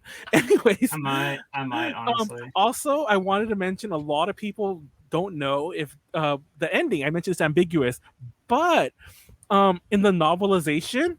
There's no ambiguity. The novelization of this movie tells you what happens. You want to know what happens? What? He failed. All the kids died. Happy Halloween, everyone. That's a presentation. Well, all the kids died. One form of birth control. Yeah, all the kids died. Yeah, in the novelization, he's trying to call the last station, and he doesn't get there in time. That's it. I don't know how to stop sharing. How long was that? I wasn't keeping track. Oh, that was 29 minutes exactly. Actually, you should get a drink right there. Drink right now, anyway. Perfect. All right. I added new shit, and I try to time it. I'm like, this has to be under 30 minutes, even with my additions. Because I gave this one a twice over. Everyone should go. I'm gonna vomit. Sorry, guys. I'm gonna freak out Molly. I'll do it on camera, Molly. Molly, look. Are you okay, Molly? I can tell. I'm just not responding. Oh. Mm-hmm. Sometimes you just can't encourage them, you know. There's that one time where Molly thought I was gonna vomit, and I think I was trying to nap, and it was during a con. It was so annoying because Molly was just like so scared, staring at me, waiting for me to vomit. Basically, remember that, Molly? You know what's sad? You know what's sad about that memory is that was like 6 years ago. God, we're old. Time passes, man. Like that feels like a recent. That was not a recent memory. Anyway, kind of, but like not. But like, yeah. I mean, it's all relative, right? Yeah. Let me go. Let me look at some of the chat. Everyone, go pee if you need to pee. Cool. And then I'll pop. Let me see some of this. Let me read some of the chat. I was trying to read it during it, but I was also scared to like go over time. I think it has something to do with ink. Oh, wait, not that part. DM me a description. Oh wait, that's something else. Doesn't Halloween Kills do? What does Halloween Kills do? Kills Halloween, or does it kill Halloween, or is it Halloween killing? No, I didn't say I hate the plot. When did I say that? Oh, that's like something you. Oh, I never sung London Bridges Falling Down in school. Yeah, you thought. Maybe I went to a ghetto school. I did go to a ghetto school. Maybe I went to a ghetto school that just didn't teach that. I mean, I know. Okay, let me rephrase this. I know of London Bridges Falling Down, and I'm pretty sure I've heard it in my life. But I could tell you for a fact, I might have heard that until recently. A handful. I could probably count them if I wanted to on one hand. But I've heard the fucking Silver Shamrock theme like 100 times. Oh yeah, they take a tour of the factory, and the old man references the whole town is robots. Oh yeah, Halloween 6 is the one that has the producer's cut and the regular cut, the theatrical cut. Manuel's boom. Wait, have you seen Halloween 3, Leslie? You said 3 was different. Are you talking about one of the other 3s? Oh yeah, I did list that. I think he listed Halloween. Wait, who listed Halloween? Oh no, AVGN listed that. Question of the day, if you're enjoying the stream. Same night as Halloween 2018. Oh, you're right. Halloween Kills did do that as well. Well, Halloween Kills is so new. Like, I literally saw that a couple days ago. I haven't got around to it. Halloween 2 is the one where Michael Myers is in the hospital. And he's they take Laurie to the hospital, and he just goes in the hospital, starts killing everyone in the hospital. No, the Masks one is Halloween 3. That's the one I just talked about. Yeah, that was. See, Leslie's watched it. Why hasn't she watched it with you, Warren? Wait, I can't hear you, Warren. You're muted or something. Oh, Leslie hasn't been. Oh man, I was talking this whole time. Oh, have you been talking the whole presentation? I've been ignoring you.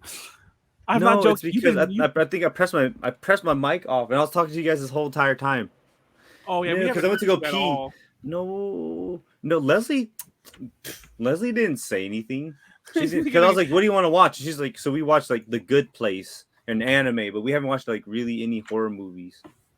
You could go beat up Leslie right now. Go over there and punch her. Don't punch her, please. I'm joking. It's a horrible joke, I know, but we don't promote. All right, Leslie, time to square up. Yeah, I love Halloween 3. So, like I said, I didn't quite elaborate on this. I think there's only 2 good Halloween movies within the Halloween franchise, and that's Halloween 1 and 3. And I prefer 3 just because it's more unique. And every other Halloween movie is either horrible or good for a slasher, which I don't think is, like, I'll watch it. I don't regret watching it. Oh, I didn't even say this, but Friday the 13th Part 3, the one where Jason gets his hockey mask, that has one of the best disco-y synthwave sound. I know it's like 2 different genres, but you hear it and you'll understand. It's a very disco-y synthwave sounding opening theme. I love it. It's great. No, Yeah, too much in new horror movies are like the fucking the Conjuring. Everything is the Conjuring universe. I hated The Nun. I hated Annabelle's the Conjuring one, right? Yeah. Yes. The Nun one was fucking. The Nun was stupid. That was dumb. And La then, Llorona, that was shit. Yeah. That one was. I was like, no. Feels bad. It's all right. MX. I did watch something called. There's another horror movie, like I think that came out a few years ago, called The Djinn. Oh, I've heard of that. I haven't seen it though. I think I saw it like on. I think I saw it on a list of like finished. Yeah. It's not too bad. It's one of those movies that they shoot in one place, where it's all shot in like. And I was really impressed that it actually turned out as good as it did for just being shot in literally in an apartment. Oh, there's I forgot what they call. I think they call those bottle movies or whatever. When it's like something that's just shot in one place, like one location. And, yeah, some of those can be really good though. So it depends. Yeah, at that point you need good writing. if the shit's not gonna move anywhere, you need to have a good writer. What made it scary was that it was a movie about it was a kid that had to suffer all this shit. So I was like, oh no! And you know how when you're a child you feel fucking helpless and shit when the monsters come after you. Yeah, it's pretty good. Hold on, I gotta look up the Friday 13th theme now. Hold on. Ooh, I'm toasty. I can tell you right now, the worst horror movie of all time is this one movie. It's called BC Butcher. Molly's like that. BC Butcher? Wait, hold up. What was that? It's Molly's movie. Oh, what? Manuel went to the premiere with me. Yeah. Wait, hold on. Molly? Who did you play? Did you play someone that died? Yeah. Poppy. You played Poppy, right? That's your character's name, I think. Poppy. Yep. Poppy. I'm Poppy. I'm Poppy. Not that Poppy. Different Poppy. By the way, here, everyone play this in the background while we listen to us too. Are you sending the movie? No, the whole freaking thing. It's the opening. It's the opening theme to Friday 13th Part 3. I love this song. This is probably my favorite horror movie theme ever. I should do weird listicles like that because it's not what you would think. It's not like the Psycho theme or the fucking the Halloween theme or whatever. No, it's this fucking one. Also, Friday the 13th Part 6 that has the Alice Cooper song, "The Man Behind the Mask," which is a great song in its own right, even unrelated to the movie, just like Dream Warriors with Dawkins. We talked about Dawkins before, not so much because of Dream Warriors, but they're just a famous band in their own right. But they also have the the poorly named band, because the guitarist is named George Lynch. That's his real name. But he has a solo band called Lynch Mob, which is like, yes, bro. which is kind of yeah. They're actually performing. I think they're performing at the Whiskey Together like tomorrow or something. It's Dawkins and Lynch Mob. I actually have their cassette. I've seen Lynch Mob live at the Whiskey. Fun fact, because I can't remember which band it was called. I think when I went to go interview Salem's Lot, they were opening for them or something. Somebody was opening for Lynch Mob, like one of the other bands I went to go see. I forgot who it was though. Oh, Lynch Mob. At first, I was like, "Hey, this sounds pretty cool." And then I looked into it, I was like, I listed like Lynch Mob. I was like, "Oh." Well, there's also like I love Jack Daniels. I mentioned before, but obviously Jack Daniels is located where it's located, but Jack Daniels is all their like factory is in a city called Lynchburg, Tennessee, and I'm like, whoa! I wonder how y'all got your name. Lynchburg. Well, I would like to like believe somebody who just happened to have the name Lynch. Yeah, I was gonna say I would like to think that all fucked upness aside, they just had George Lynch's great grandfather, or whatever the fuck. Yeah, well, how do you think he got his name? Exactly. Somewhere, somehow, there's one dude named Lynch, who did a lot of. Like you do this. His great grandfather. Like you do this pretty well. You're now John the Lynch or John the Lyncher, and this became John. We're naming this after you specifically. Oh my god! That is how much this has been done by you. Actually, that could be a thing. I should look up the word. Maybe that's where that word came from. It's probably because yes, these mobs were led by someone named Lynch. Just like the hooker thing, like the hook. Like how a hooker is like. Do people even say that anymore? I feel like it's a dead euphemism. Not even euphemism. A dead like. No, they're called Instagram models. No, it's just Instagram models now. But yeah. Anyways, that's all y'all. Get your fucking money. It's named for Captain William Lynch, head of a self-constituted judicial tribunal in Virginia in 1780. There you go. It was then. See, there you go. I was thinking that too. I'm like, I'm pretty sure that the act is. Once we started thinking about it more, the act is probably named after another Lynch. God damn this family. Yeah, it's a Lynch. It was called a Lynch law. Oh my god. Well, there you go. I don't know exactly what that law was, but yeah. But what strikes me as odd about the Lynchburg, Tennessee thing with Jack Daniels is that they put that on the front of their label. Obviously, you could put it on the you have to put where it's bottled. But I find it so weird that it's made in Lynchburg, Tennessee. I'm like, whoa, you're proud of that. Makes me not want. I'll stick to my Jim Beam from now on, which is probably racist too. But anyways, is this a Scholastic book fair? I was wondering. Oh man, the good old days, man. That was fun. Dude, I'm not gonna lie. This is probably more the area I grew up in, but I'll never first of all, Scholastic book fairs. I don't think they ever announced to us when they were gonna be. They just showed up when I was a kid. They probably did announce them. They probably at least to the parents. That is true.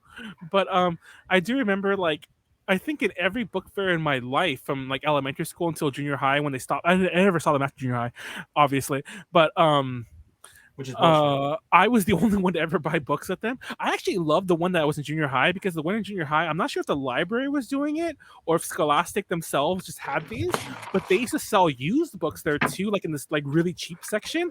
And I used to buy so many old fantasy sci-fi novels there.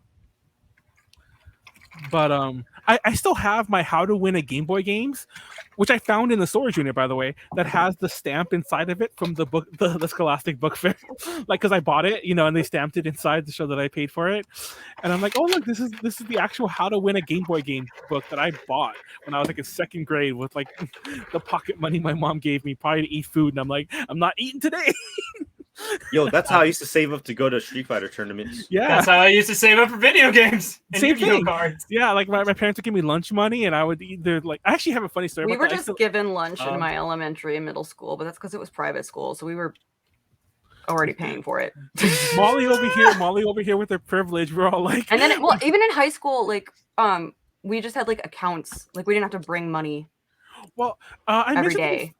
I mentioned this very briefly in some other stream. Might have been one of my other streams on A to J. I don't know. But I remember when I was in junior high, or middle school, I should say. I've never actually been. I don't know why I say junior high, even though I've never been to junior high. But in middle school, junior high and middle school are the same thing, Manuel. Yeah. But they specifically changed the names of every. They made a point like, oh, we don't call it junior high anymore. It's all middle school. When I was like in 4th grade. But anyway, Wait, did you call it lower school and upper school? No. Oh. That's weird. But I remember when I was in middle school that when I would go to like I don't know who would do it, but every day there would be a crumpled up lunch ticket. And by the way, that's how we get lunches. By the way, in California, you get like a ticket. There would be a crumpled up lunch ticket in the line of the lunch line that had not yet formed every day. So I would know to go out there early enough, like just to beeline into the line, pick up the discarded ticket, get in line, get my lunch, and then keep the money. I don't know who was doing this. Nice. Maybe I was on a hidden camera like in the mid-90s or whatever. But this went on for like 2 years of my middle school life, where I just kept my lunch money, and some maybe unknown kid, maybe a secret friend, I don't know, was dropping a lunch ticket every day. I had a homie with the hookup, and then I was just they just let me use their account up until lunch ladies got wise, and it's just like I don't think marks. at my school they would have really cared. Well, I don't know. They should. There's none of their fucking business. Yeah, it's like if I want to pay for my friend's lunch, it shouldn't matter. Seriously, I just took all my friends' sides. Like I took all of their breads. And I got 5 of them, and I only ate 2, and I was like, "Bruh, this is easy and hard at the same time because it's getting fucking this sucks." But I'm saving like money to go to tournaments. I remember in middle school there were 2 lunch lines, and by the way, fun fact: the drop ticket was in the pizza lunch line. There was one line that only ever served pizza all day, every day, and then there was one line that changed the menu every day, somewhat. You know, like chicken sandwich, a cheeseburger, a chalupa, which I've only ever had at school, by the way, and so on. But I don't even know what a chalupa is exactly. Honestly, I have no pretty idea if a chalupa is a real Mexican dish. I've only ever had them in school, but in school, a chalupa was basically like a somewhat cuppy shaped tostada shell where they would put things in it, then bake it. You know. Yo, chalupas are good in Taco Bell. I have no idea I don't know. I have no idea if that's a real Mexican food because I've never in my life ever had it in a traditional setting or even been to a Mexican restaurant that had chalupas. It's only in schools. So I think some like school made it up a while ago. Probably just like Chinese food. Oh, but real fast, the thing I was trying to say for the 5th time, real fast. It used to always disgust me because a lot of kids around me, and this is probably where my aversion to sauce came. Almost every kid that besides me would douse, and I don't mean like put some, I mean literally it was covered and dripping off of it, would douse their pizza slice, which was like that, you know, weird semi-rectangular, semi-triangle thing. Because you do them all in like one pan. They would like douse it in ranch, and it would make me disgusted. Like what? Like, and you gotta have hot sauce with that too, though. Oh God! Like Pleiades, ranch with are you Tabasco? one of them? Are you one of them? No, listen. But the thing is, that specifically works with like shitty microwave are made pizza. by pressing a thin layer outside. Like of really, I put really sriracha. I put sriracha on mine. But like, I don't know what it is. Like the vinegary sourness of the Tabasco with the ranch combined with the fact that it's like old pizza. I don't know what it is, but it is just it is just fucking immaculate. I miss my school. I miss that school pizza. And I pretty much never ate lunch in high school because I never had like a lunch ticket program. Didn't have the same system. And lunch you had to pay for it. It was like $4, which to me was a crap ton of money. Especially it really was back then. I think that was like $10, like no joke, like, you know, inflation wise. And it's like for lunch.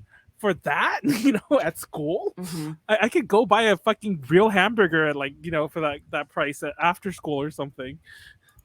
But yeah. Anyways, you want to start Pleiades? I'm done. I'm done ranting. Thank you. Let it go. Have the timer. Oh, sorry. That's what you shit, motherfucker. I was also waiting for your like fifth real quick. We are something. We are. I was trying to do Pennsylvania still, but I can't do it. Timer. Oh, I'm burping. I got the burps. Okay, 3, 2, 1. Poo. Boom. Okay, so want to go ahead and start off with some fond memories. At least I hope they're fond memories. Yes, for me, they are. Personally, the Scholastic Book Fair was the best part of every single school year. Honestly, I was kind of worried that when I was going to go look up pictures for this, sorry, that we just wouldn't find it. I'll reset my timer for this, but I need to ask you: did anyone else but me ever buy those little horror books? It was like a pack of 6. So one was vampires, one was ghosts, one was mummies. I actually bought several of those, and I wanted to do a presentation on just those, but I only found those books yesterday. Did you ever buy them? Did you ever know about the little books, little horror? I just bought Captain Underpants. Okay. On that note, I wanted to go ahead. I really want to emphasize the fact that, like, yes, it was a book fair. The fact that they made books interesting at all, amazing. Like, that strikes you like right in your childhood. This is like one of the best memories you could have if you like experience a Scholastic book fair. Like, you could also buy Carmen Sandiego. This like these are just. I just went ahead and went with like the greatest hits. Obviously, Captain Underpants. Instant. Magic Treehouse, boy. Am I the only one who didn't buy Captain Underpants? Did you buy Captain Underpants too, Molly? I feel like I'm the only. I never bought it, but all my friends did. Yeah, all of my friends did. That's why I bought it. Clifford, another like landmark thing. Fuck it. Like I was doing this, and my girlfriend came in, saw Walk 2 Moons, and she said that book still slaps. Dead ass. I've never read that. I don't know what that top right one is. The first grader, where the fuck that is. I've seen that though. That took me places I thought I forgot. But yes, like it's ingrained in our psyche. Like it is there. Like somehow we all have this visceral. I will say connection. Magic Treehouse. I don't know if I ever got them at Scholastic Book Fair, but I loved those books. Yeah. What's the Magic? And then I'm pretty sure I had the Care and Keeping of You. And then for whatever fucking reason, there was always tons of spy crap. It's like not even like books of like super special like spy stuff, spy pen with invisible ink, spy hearing a whatever like megaphone so you can hear from long away. I didn't even put it in here, but I Spy isn't even spy related, but it was still one of the most popular things. And of course, the most coveted book. Say I Spy? I love the I Spy books. I'm saying everybody Leslie says hello. It's not even just a spy. Oh, hi, Leslie. Oh, look, it's Leslie. Is she like a pumpkin? What is she? Her legs. One leg is already turned around. She's about to. She's gonna murder you. She's gonna suck them toes. Leslie left. I farted. Did you really fart? Because she did like gasp, like she was like. I'm glad that everybody like has these thoughts. So there was a cameo. But there's something else at the bookstore that I also very distinctly remember. And that being Scary Stories. Yeah, Scary Stories. What's that song? There was literally a book in one of these books. I've tried to figure out which story it was, but it was a story of like a man where like... I'm sorry, are you going to go into the stories? Like, you can talk. You can talk. It was You basically can talk. like a You want to man. talk. He lived by a cemetery, I think, and like because he didn't close his shades at night, the ghost like saw him and killed him. And to this day, I will not sleep with my shades open. Are you and that is a children's book. Yeah, that shit was fucking scary. Not gonna lie. Look at this art. Look at this guy, fucking Stephen Gamble. He is like, from what I could find, this is what he's known for. But he's done actually like non-scary covers. I don't understand how he did make his entire life dedicated to horror, because he is. Oh my god! Like, look at this. Look at these things. This right here has actually been like adapted into the modern creepypasta sphere. The movie. Yeah, I heard that happen. I'm sad. But this picture right here, it was one of the first ones where like somebody would make this into a GIF and then like have it be infinite like amounts of frames where like nothing happens, and then one split second where it smiles, and then like you have to like think like, oh shit, did it actually move? Oh god, is it haunted? Is it what? Oh, so you got all these elements, and it's just like it hits you right at the point where like you're in your like formative ages. I do weigh my scary stories. What happens when you combine all of these things together? SCP. Oh my god. Is it Garfield again? Oh shit, it's Garfield. By the way, this song is from Clock Tower, I think.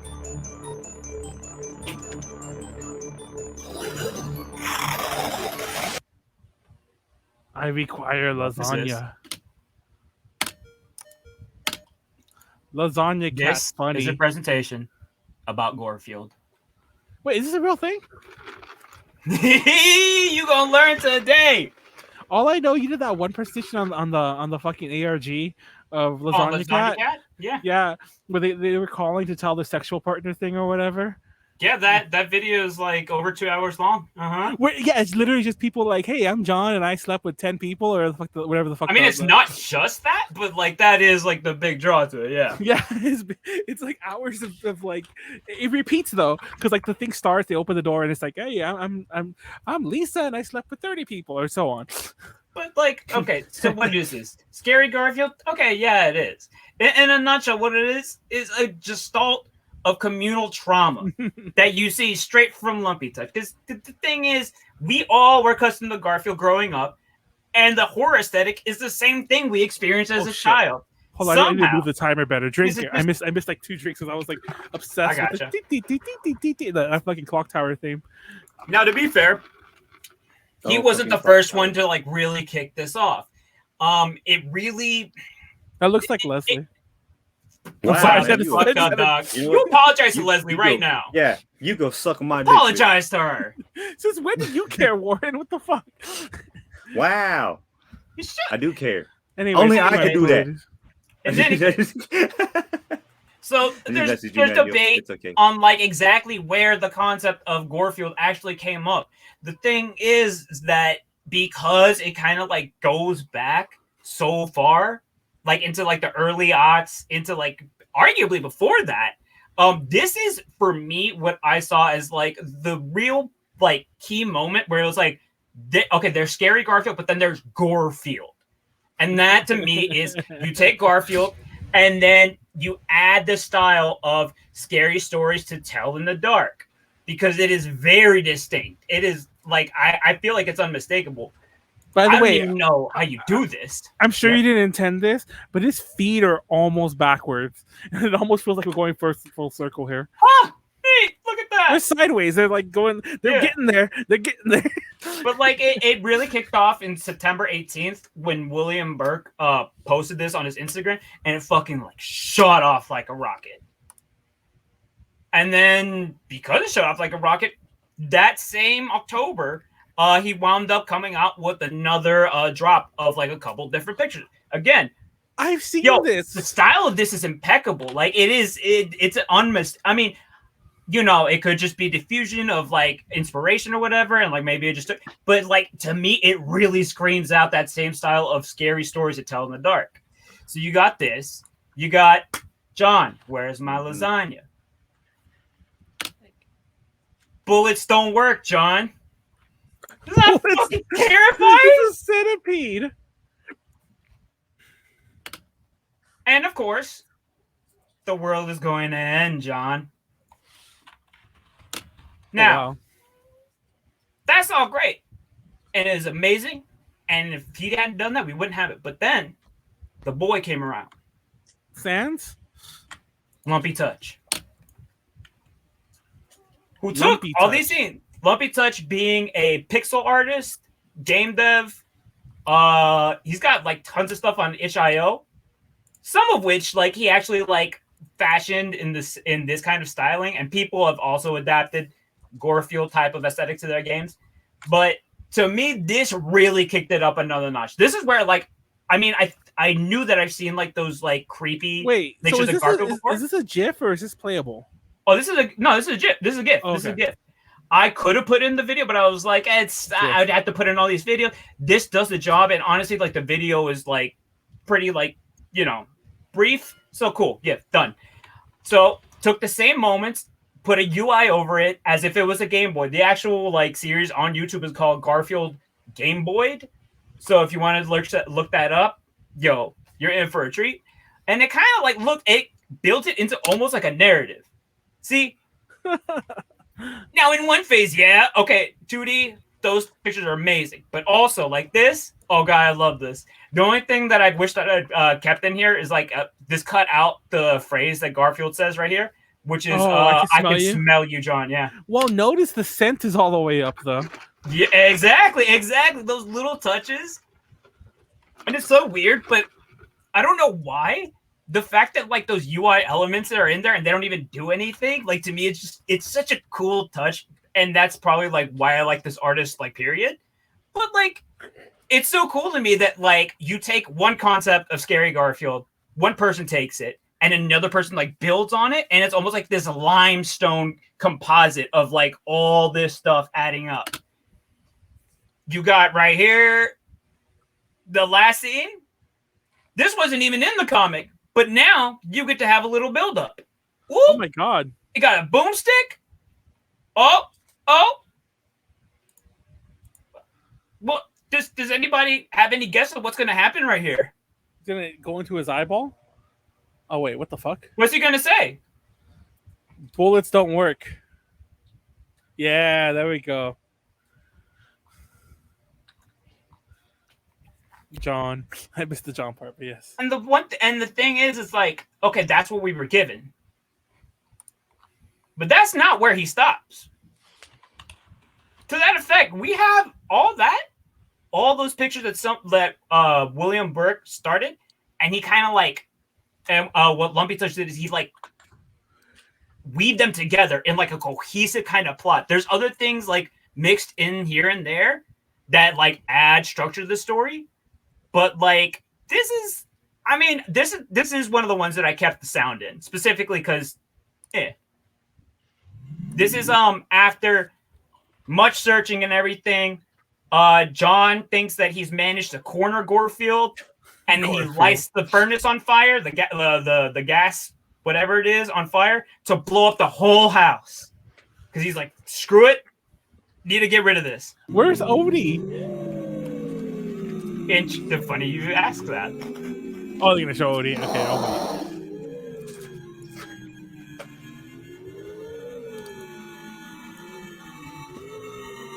Oh, his hand. Bro, your hand. Where his hand used to be.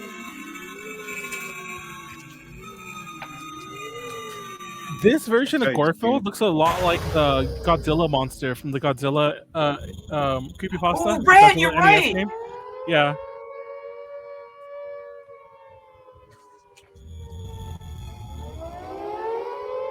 Oh, look, it's a siren. Full circle. Oh, I forgot about this one. I forgot about that. The world is gonna end, John. So this is it's like, but why? Because that's kind of the thing that came into because again, this isn't even the first presentation I've made about like creepy Garfield stuff. Right? Why does this keep happening? What is it about this? And honestly, it's part of a story tradition. You have Lasagna Cat going back to like the 2010s. That might be one of the earliest instances where somebody took Garfield, which largely the community like thought of like anybody who's made any sort of like Garfield spun out creative like fan work. It always is structured on the idea that this comic sucks. It is humorless. It is lame, like to the point where Lasagna Cat acts him out in bodysuits just to like emphasize the fact that, like, oh, maybe if it was animated, it'd be funny. Nope, it sure ain't. People have taken comic strips of Garfield and then just removed Garfield. It's called Garfield minus Garfield. Have added. Was John's just crazy? Yeah, look at this. Just laying down. All right. Cry. Also, very relatable. And then this on the far right is actually where a lot of people kind of like cite where they think that Gorefield really started.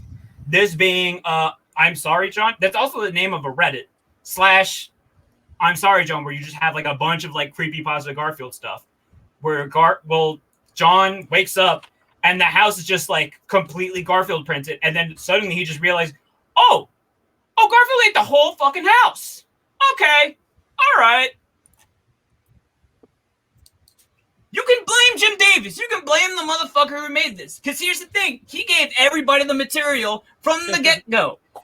I've said this. I think I've said this a couple times. I don't remember if I said this on stream. But when I was a kid, I to get to do those summer reading programs where it's like, oh, you read a certain amount of books, and then you get a pizza party if you read enough during the summer.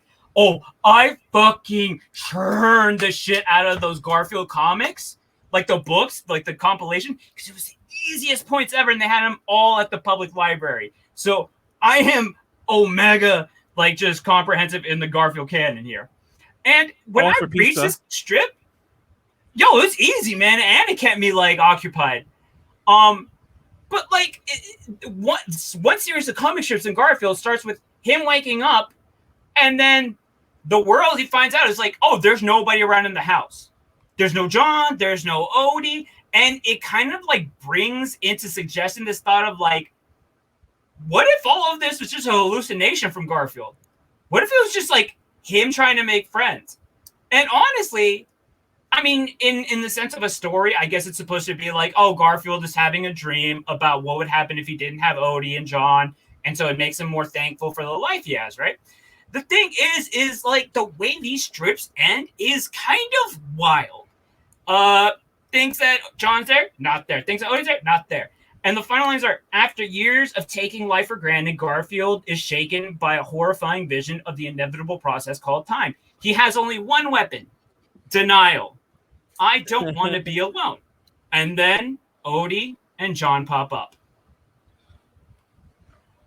Oh, who needs it? I need it. And what does Jim Davis put as the note?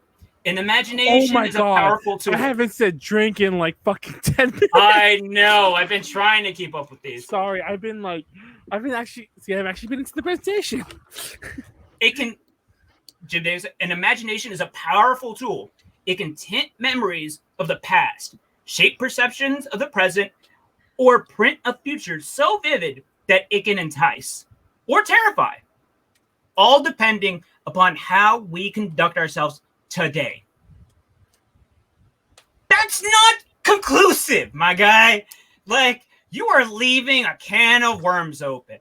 And that's it.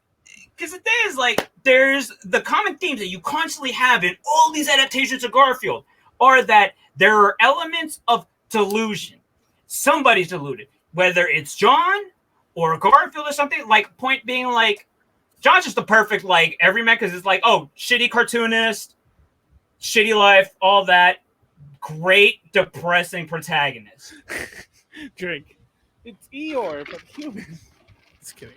You have Garfield, who has the constant themes of, like, consuming things, constantly hungry, just boundless fucking, like, starving, like, and wanting to consume things. No, the way he eats lasagna is like, look at this shit. Oh my God. Look at this. Oh, you can't tell me Jim Davis didn't set everybody up. This is actually that I'm sorry, John thing where he ate the whole house. He ate John. He ate a town. John? Right here. Look. Look at that. He's like, he's eating the whole goddamn planet. town. He's eating Saturn for dessert. For dessert? You turn to Galactus. But where do we go from here? Because these are all fine. This is like, signs of like, cool. So that's what we had. And then Jim Davis did signs this thing. Of and cool, then yes. People built on that because of those kind of like wild things where Garfield would just fucking consume everything. There's a reason that shows up in all the creepypastas. Because like, okay, what if we take that to the nth degree? What if we take Garfield being like stranded to the nth degree? So now we have all that cool. And now Lumpy Touch adapted those awesome work pieces by William Burke. So let's build a little bit more, why don't we? You? Now Molly, it gets to be your turn. Are you Gore, Molly? No. Like, no. There are infinite parallel universes. These universes all have one thing in common. They have a charm and a Garfield. Their destinies are connected. John's and Garfield's come in a variety of shapes and sizes. Oh, man. I made that joke earlier. Many Garfields are bizarre monsters. These are called Gorefields. In your universe, you are John. You're from one of the Zodiac universes. And you are is that currently you asked? hunted by your very own Gorefield. Which Gorefield is hunted depends on your astrological sign. Oh, this song slaps though, by the way. Wait, why is there like a hentai girl in the middle there? If you want to survive, pay close attention to the following information. Wait, there was like sexy Gorefield in the middle there or some shit. What the fuck was that? So for everybody in the audience, leading up to this presentation, I went out and I asked everybody what their astrological signs were. Oh Did I ever tell you mine? I don't know if I did. You did. Okay. I'm sure I was drunk, but yes, I was like, Hey, who's a Pisces? Pisces. Oh, it's Pisces. I'm a Pisces. A Pisces. The Pisces Gorefield, the graceful, a rain god worshipped since ancient times and admirer of the arts who would drown cities in order to preserve them at the bottom of the sea. Finds John aesthetically pleasing and wants them for his collection. They're gonna collect Molly. And this is what this Gorefield looks like. Oh, that's horrific. Did you think the depth would harbor you, John? Wait, how's that fish thing collecting anything? He's like a fucking fish. He drowns everything. He like sinks everything. Pisces Gorefield plays a game of hide and seek with John. Pisces Gorefield attempts to find John by making it rain near them. If John ever becomes completely drenched, they are transported into a cell and drowned. The longer the game goes on, the heavier the rain falls. But here's the interesting thing. You could actually defeat this Gorefield. You could actually defeat many Gorefields if you can figure it out. What's the loot if you find it? A silver spoon, which allows you to create any food you've eaten before out of water. You get 3 uses per day, and it tastes identical, but it has the nutritional value of water. So, hey, yo, have fun, right? If we go ahead and want to put this up, places to avoid: pool, because fucking that's where this Gorefield lives. The sanctuary, a submarine, because you're all right there. Lucky item, an umbrella. Okay, no. Your sanctuary, a submarine? That just feels like you're tempting fate. It might be, honestly. Your lasagna, Aries. People you like attracts your Gorefield. Your Monday, Aquarius. People you dislike repels your Gorefield. Scent meter, Gorefield sees you. You might want to hide. You should hide, but your meter's not that bad. You're all right here. Stop smelling. Incidentally, just if it wasn't, consistent here, this is another consistent theme that Lumpy has added on to this is Garfield loves lasagnas, hates Mondays. So in every universe, a lasagna is just the good thing. A Monday is the bad thing. It could be anything. It could be anything you hate. Your lasagna is anything you love. Like, I don't know. Your lasagna could be Zendaya. That's so random. Drink. Listen, I'm just saying Zendaya. Yeah, Sagittarius. Wait, hold on, real fast. Why was the rank out of 13? What's the 13th sign? The devil. That's a very astute observation, and it's very fun that you said that. Sagittarius, gambler, whimsical, mystical, which unfortunately we don't have here at the moment. But this is Calla. And West. I called her Cowler. What a weird name to call. I did not mean to say that, by the way. Anyways. A whimsical, mystical beast brought to life by a child's wish. It thinks John was that child.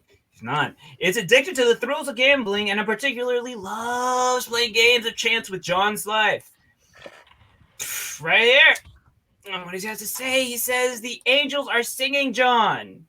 He fires special arrows that manipulate the fate of what they hit, making them extremely lucky or unlucky. So it could be either or. Does his best to help John, but unfortunately can't predict the effect of his arrows. So this is kind of like if you have that clumsy friend who keeps trying to help, but also fucks things up. He's cousin Skeeter. Either when he tries to help, just catastrophic failure, or God damn it, fucking P Diddy comes up and sings at your birthday or some shit. It is that level of duality. You beat them, get 30 silver coins. They can be exchanged for any goods and services. So they're magic. Whatever is Jesus? Want that? Boom, there you go. Yeah, probably. So, but one of them is cursed, and it causes the other ones to disappear.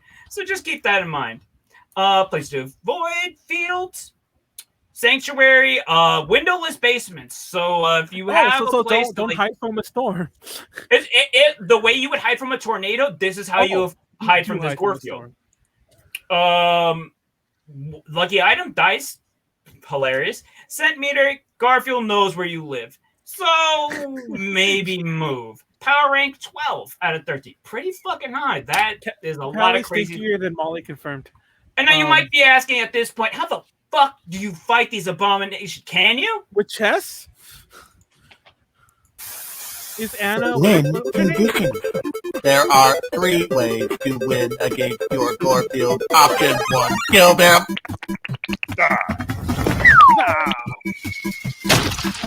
You win.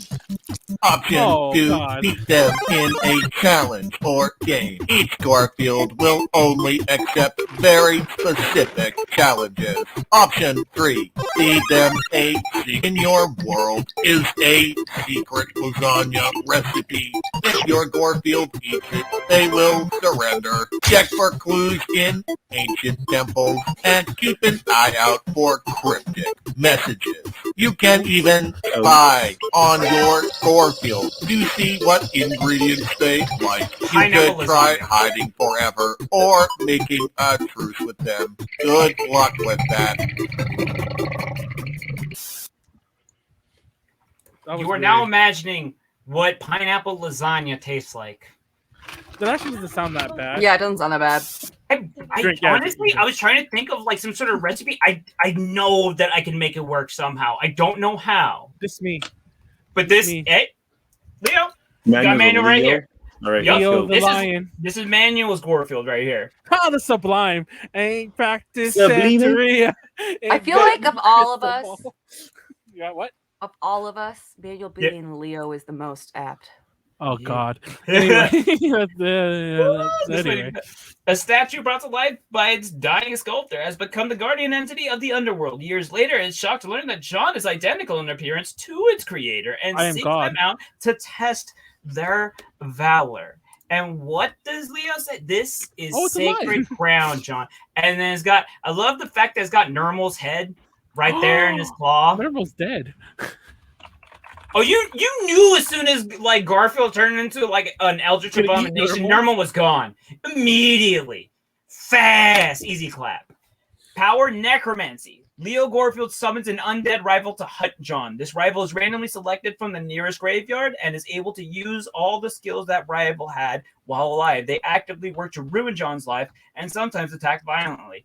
If the rival is defeated, a new rival is summoned. Oh, that's annoying. For reference, he's door-sized. I skipped over this in the last one, but the other one was like nice little details. Yeah. Up in the upper right of all these stat screens, it says what size they are. So I can push this one over. But if you happen to beat them, I'm gonna show you get the necroworm, which is a parasite that burrows into someone's dead and instantly revives them into a healthy state. But the thing is, they're still technically dead, so they're still gonna decay. They're a healthy zombie. Have fun with that. Places to avoid: graveyards. Go figure. Sanctuary, churches. Manuel needs to go to church. Yeah, there you go. I forgot what stream I said. I've never been in a proper graveyard. I've been to like the ones with the headstones, but never one that had tombstones. So I lived like 5 minutes away from a cemetery. And they just keep going. I've never seen one in my life. And it was done. Lucky item ring. I'm still reading. You can go back and write Libra, which is how. Well, unfortunately, it's not here right now. But I had to add in everybody I could. And this would be House Gorefield. Libra Gorefield, the Paragon, a machine said to have been the magnum opus of a genius Renaissance inventor. It was meant to guide us towards an ideal future. However, it no longer believes humanity is capable of enlightenment. What a concept. And is better suited to mediocrity. Oh, no. Prepare for judgment, John. Fun fact, this the whole astrological Gorefield project was actually like a fan kind of sourced group. This Gorefield was actually designed by Quentin Reviews. So have fun with that fact. Really? Yeah. Really? Deadass. Yeah, you can look it up. Wait, Oh, that's weird. That's such a weird connect. Anyways, I know. Does it like the Homeboy's got a lot of Yeah, it is Garfield weird. hits. no, not only that, but like not to get too off topic, he actually discovered the original Garfield comic, the one that was called John. Like he legit discovered it, and he got the library to like copy them all, and he put that on. It's like for free now somewhere on like archive.org or whatever. Anyway, Good on him.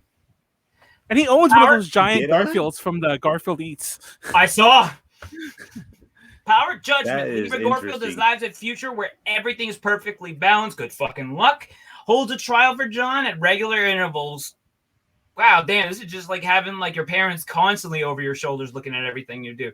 Wants John to have a net karma of 0. If John does too many good or bad things, they are punished. Yo, this fucking Garfield sounds like the biggest fucking killjoy. John can present arguments and evidence at their trial. It just sounds like if you lived according to Twitter. Loot scales of virtue. If your karma is positive, your stats are doubled. If your karma is negative, your stats weaken, but you read minds? Oh, fuck that. I'm tanking my karma. What the fuck? Can't breathe while neutral. What the fuck? All right. That's a big ass thing though. It's the size of a house. Places to avoid? Museums. Museums are a symbol of balance? Go figure. Sanctuary, a courtroom. Well, not the United States courtrooms. Zodiac power rating 5 out of 13. So somewhere in there. Here's the thing. Have y'all ever been in the state where like maybe you debate on like, hey, what if you're born in between sort of like signs? Oh. Yeah. Why are you born on the cusp of 2 signs? Does this mean you'll have to fight 2 tremendously powerful Garfields? Wrong! You'll only have to fight 1 fully powered Zodiac monster. Your other horoscope beast will be a Garfield. I want one. This adorable little angry immortal featherball is bound to make your life interesting. It's like a Coromon. Depending on what zodiac sign they replace, these Garfields come in a variety of shapes and sizes. Go ahead, give them a kick. They like it. Enjoy life with your new best friend. Who ate the 3 cheese pizzas? Garfield! He's an asshole. What the fuck? Who ate the 3 cheese pizzas? Fuck it. Are you the Aries? That's me. And this is Warren's Gorefield. An angel that has fallen from grace and has been banished to the land of the subconscious. Having been stripped of 8 of his 9 lives, he consumes their dreams, the dreams of the living, in order to survive. Has become addicted to the taste of John's dreams. You're one of those Asian dream people, Warren. I am infinite, John. Oh, you're fucking Baphomet. I'm Baphomet. Don't hate. Power, paralysis, torso-sized. So, actually, he's only in the reasonably top half. small. You could probably take him, honestly. I'm small. Beat him up. Yeah. Throw Leslie at him and run. Just don't fall asleep. That's the only thing. The closer that John is to the Gorefield, John being like actually like a general noun actually for like just people. The sleepier John gets, when John falls asleep, Aries Gorefield can enter their dreams and manipulate them. In the dream world, Aries Gorefield's stats are doubled. Aries Gorefield devours dreams, slowly stealing the life force of the... Oh, it's Darkrai. Loot, Dreamcatcher, hung above your bed, catches only the most relaxing dreams. You only have to sleep half as much to be refreshed. You snore very loudly. Honestly, I snore very loudly. Do you? And does he, Leslie? It's to avoid settler. Yeah, don't go to dark places. Your sanctuary. Really, a deprivation tank? Huh. Interesting. All right. Centimeter. Garfield hasn't found you yet, so you're pretty chill. You're good. You're good right now. And are you a Scorpio? Which is yours truly. Oh, Scorpio Gorefield, the Warden. A secret government gene splicing experiment created this terrifying chimera crossbreed. It killed everyone in the facility by flooding their minds with images of death. After escaping, it seeks out the John from its prophetic visions. This is some bullshit. No one will remember you. I hope so. Count enough size. All right, that's great. Power 2. Scorpio Gorefield causes John to be flooded with visions of their own death. The vision that repeats the most becomes John's destiny. John can only escape this destiny by avoiding where that vision takes place. Scorpio Gorefield only emerges on days where John's destiny changes. Managed to fucking kill this goddamn thing. I can't. This is either the lamest fucking like reward or the best reward. I can't decide. Revival sac. You gain an extra organ in your body that, if you were to die suddenly, you will restart the day with knowledge of how you died, and then the organ is gone.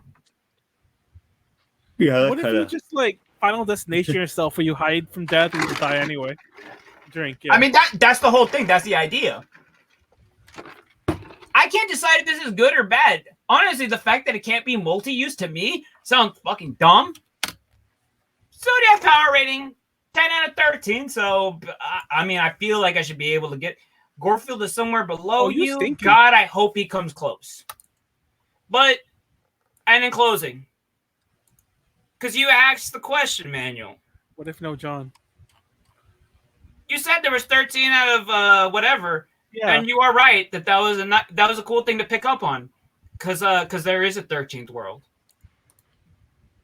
This is what happens if there is no John.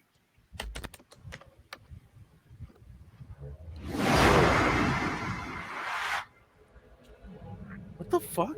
The Emperor?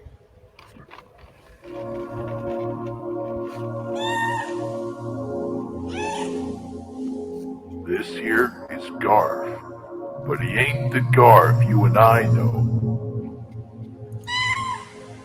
He ain't never met John, so he ain't never met Odie or the others.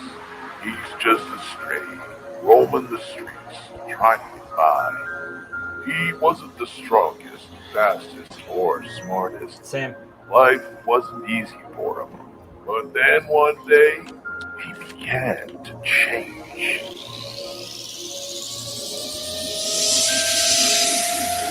Oh, snap. Oh, look. He's a lizard person. He's a snake. Despite these changes, Garf never hurt anyone. He kept to himself and only ate what he needed.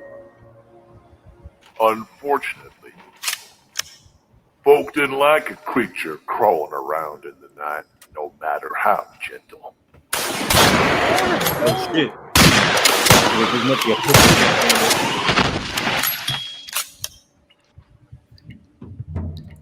Oh, they left him to die, but something strange happened instead. The earth swallowed him. As it sunk deeper, his body began to heal and to change again. As he continued to grow, he grew curious about the earth. Just how cool a place was it? He sent his eyes across the world to investigate. What? Whoa. What the fuck? Oh, the cats. He witnessed the worst humanity had to offer. It was then he decided.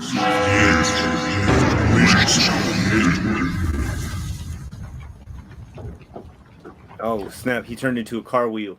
Just kidding. The fuck?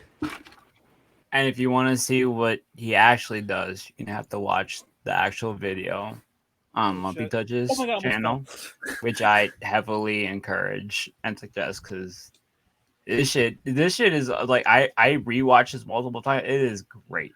Lumpy Touch. That's funny. And that's it. That's it. That's it. And this is somebody's whiteboard art. Well. Drink. I missed so Garfield is at. No, I've been drinking all throughout, so don't worry about it. Okay, Drinko. Oh, you're done. That was a fun one. I'm glad. This is there were so many full circle-nessy parts in all of these presentations. It's so crazy. I'm saying. Oh man. Well, there you go. Oh, by the way, Warren won the popular vote. Just FYI. Hey. Oh, I did. A what? Yeah, on the Hmong-sters. Since when? The Hmong-sters. That was earlier. It was You're a monster. So the others were Thanos, and this one is Ultron. Yes. Low. Yeah, that might not be. Yeah, honestly, I was saying this, like not like. This is random. Yo, this is the fucking one above all. When I never mentioned this before, but when I was watching WandaVision, and at the end of WandaVision, by the way, spoiler, but that show's been out for a while, and it was out during the pandemic. That one's been out. We can just but it's just like Manuel and Dune. At the end of it, they make the other Vision, which is like the white Vision. And what's funny is I had forgotten until that point that what I always thought was weird about Vision was when I was a kid, I only knew that white Vision. I'm not sure how that happened in the comic books, if it was a similar way, but Vision was always the all white thing hanging out with Scarlet Witch. He was always like just in the background. And if you ever played the Maximum Carnage game for like the NES or the SNES or the Genesis, they were in there. They weren't playable, but they were like people you could summon, and it was the white Vision too. Or okay, that game was hard as fuck. Yeah, fuck yeah, because that game had like limited continues or no. Ultimate. The one thing I remember was that when you were, because you played as Spider-Man or Venom, and the one thing that I distinctly remember above everything is that when Spider-Man and or Venom is climbing up on the wall, you see how fucking caked up they are. Oh, their butts. Yeah, it's like, damn. It's like, Jesus Christ, like, look how fucking big those asses are. Like, guys. Oh damn, yeah, he is hella cakey. And I want to Venom is hella it. cakey. That's an Arcade Craniacs video that I swear to God I reference every stream these days. The video is like some Among Us thing, and this dude, yeah, he has a fat ass. I want to smack it. In a kid's video, by the way, guys. Anyway, this was a kid. This is a kid's really in here. I mean, and I will just say this. Haro creeping on Warren's butt. Just kind of like wild, like just information. What's up? She's right behind me. Oh, she is. Oh, there you go. Yeah. Manuel, I don't think there's vision in I here. heard Dog. that was creepy. I heard Leslie like, what? There's What are you looking for? An iron fist and dagger. Oh, he's looking for vision in the game. But I will say this: I think part of the reason why, dude, y'all keep looking. Spider-Man and I gotta Venom add with this the right here. Machine gun. Yo, they put Spider-Man in Fortnite. That's probably why. But I feel like the reason why Garfield is memed so much is because there's nothing there, like in the source material, so you can just fill in the gaps with everything. I think that's why people like jump on this is like one of the most fertile meme grounds that you could even get at. I fucking love it. I love it. Infinitely community of fans who all like self-conscious about the fact that yeah, this is shitty, but like, you know, memories or whatever. And then they turn it into something infinitely more stimulating and just like I don't know, engaging than the original. Fucking love it. Fucking love it. Okay. That's tight though. Manuel, you're thinking about the wrong game. It's Captain America and the Avengers on Super Nintendo. Oh, is that the one? I'm not gonna lie, it probably was. I'm looking it up myself. By the way, in this game you fight Doppelganger, which is like the Spider-Man that's actually a spider. Like, isn't he has 8 arms? I thought that was the man spider.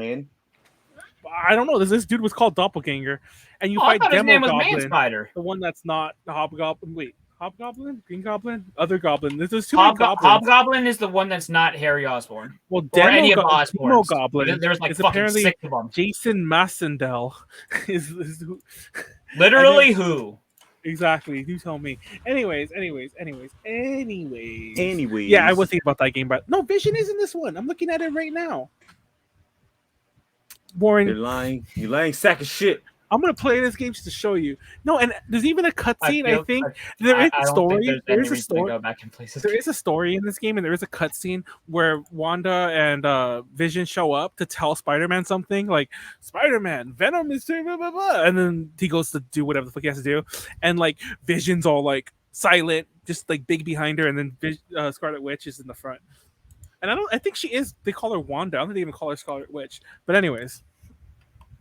I'm not sure if there was a comic book differentiation between those two, but let's get this show wrapped up. Oh, who the hell messaged in the chat? Oh, it's Pleiades showing. Oh, yeah, Vision's playable. Oh, yeah, look at this white Vision. Yeah, that's a one. By the way, white Vision sounds more and more racist the more I say it. Anyways. White Vision? Y'all watch Adventure Brothers? White Vision. No, There's an actual like character in there, like a fucking criminal called the White Noise, and it's just like a person made out of like white static, and they constantly like white supremacists, and everybody's like, how do you even know if you're like a white person or not? Like you constantly like shift in and out, like so random. Where are you taking this from? By the way, real fast, I'm gonna plug some shit before we circle around and wrap this up. Tuesday might not be a UPZ. Assume there will be, but there might not be, depending on some factors regarding whether we will stream it. Honestly, I think we'll take the week off, but we'll see.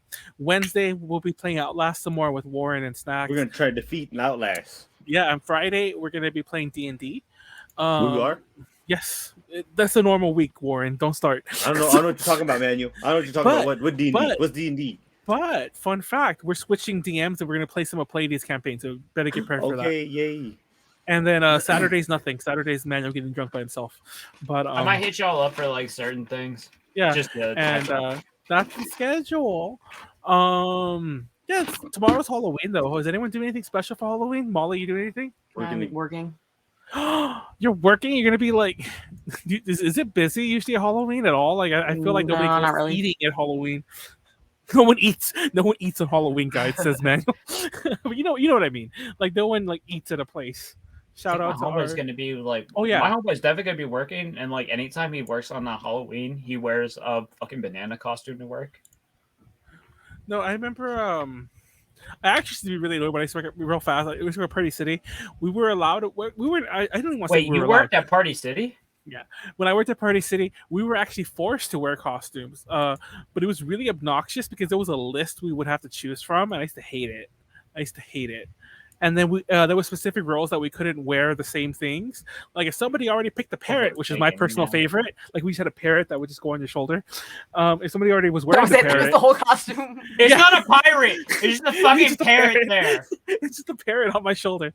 But it used to always be annoyed because somebody would take the parrot, and I'm like, I wanted the parrot. And specifically, like we would even like damage out this shit, like so it wasn't in the system anymore. Like it was shit we just use ourselves. So I'd be really annoyed because we only had one parrot anyway. It was like, and then if somebody broke it, I'd be even more mad. I'm like, because technically we're supposed to do another parrot. But anyways, that was just my funny thing. I used to hate having to wear a costume, mainly because I just felt stupid. I don't know. I should do a Party City Halloween story one time. There's a lot of stories that happen during Halloween. I'm sure. Yeah. Because it's like any retail store when it gets really busy. The stories that you have throughout the year just increase tenfold because there's more people. Mm-hmm. But anyway, ladies, what are you doing for Halloween? Do anything tomorrow? Tomorrow? No. I mean, I was thinking about getting like fucking, I don't know, like inhaling some sort of like hallucinogenics or whatever, but I might just chill. I don't know. We'll see. Warren, you do anything? You and Leslo? I called her Leslo. Me and That was Leslie's not going funny. to hang out with some friends. One of your ex friends. We're going to hang out. Oh, spicy! Spicy. Spicy. We have been hanging out too much.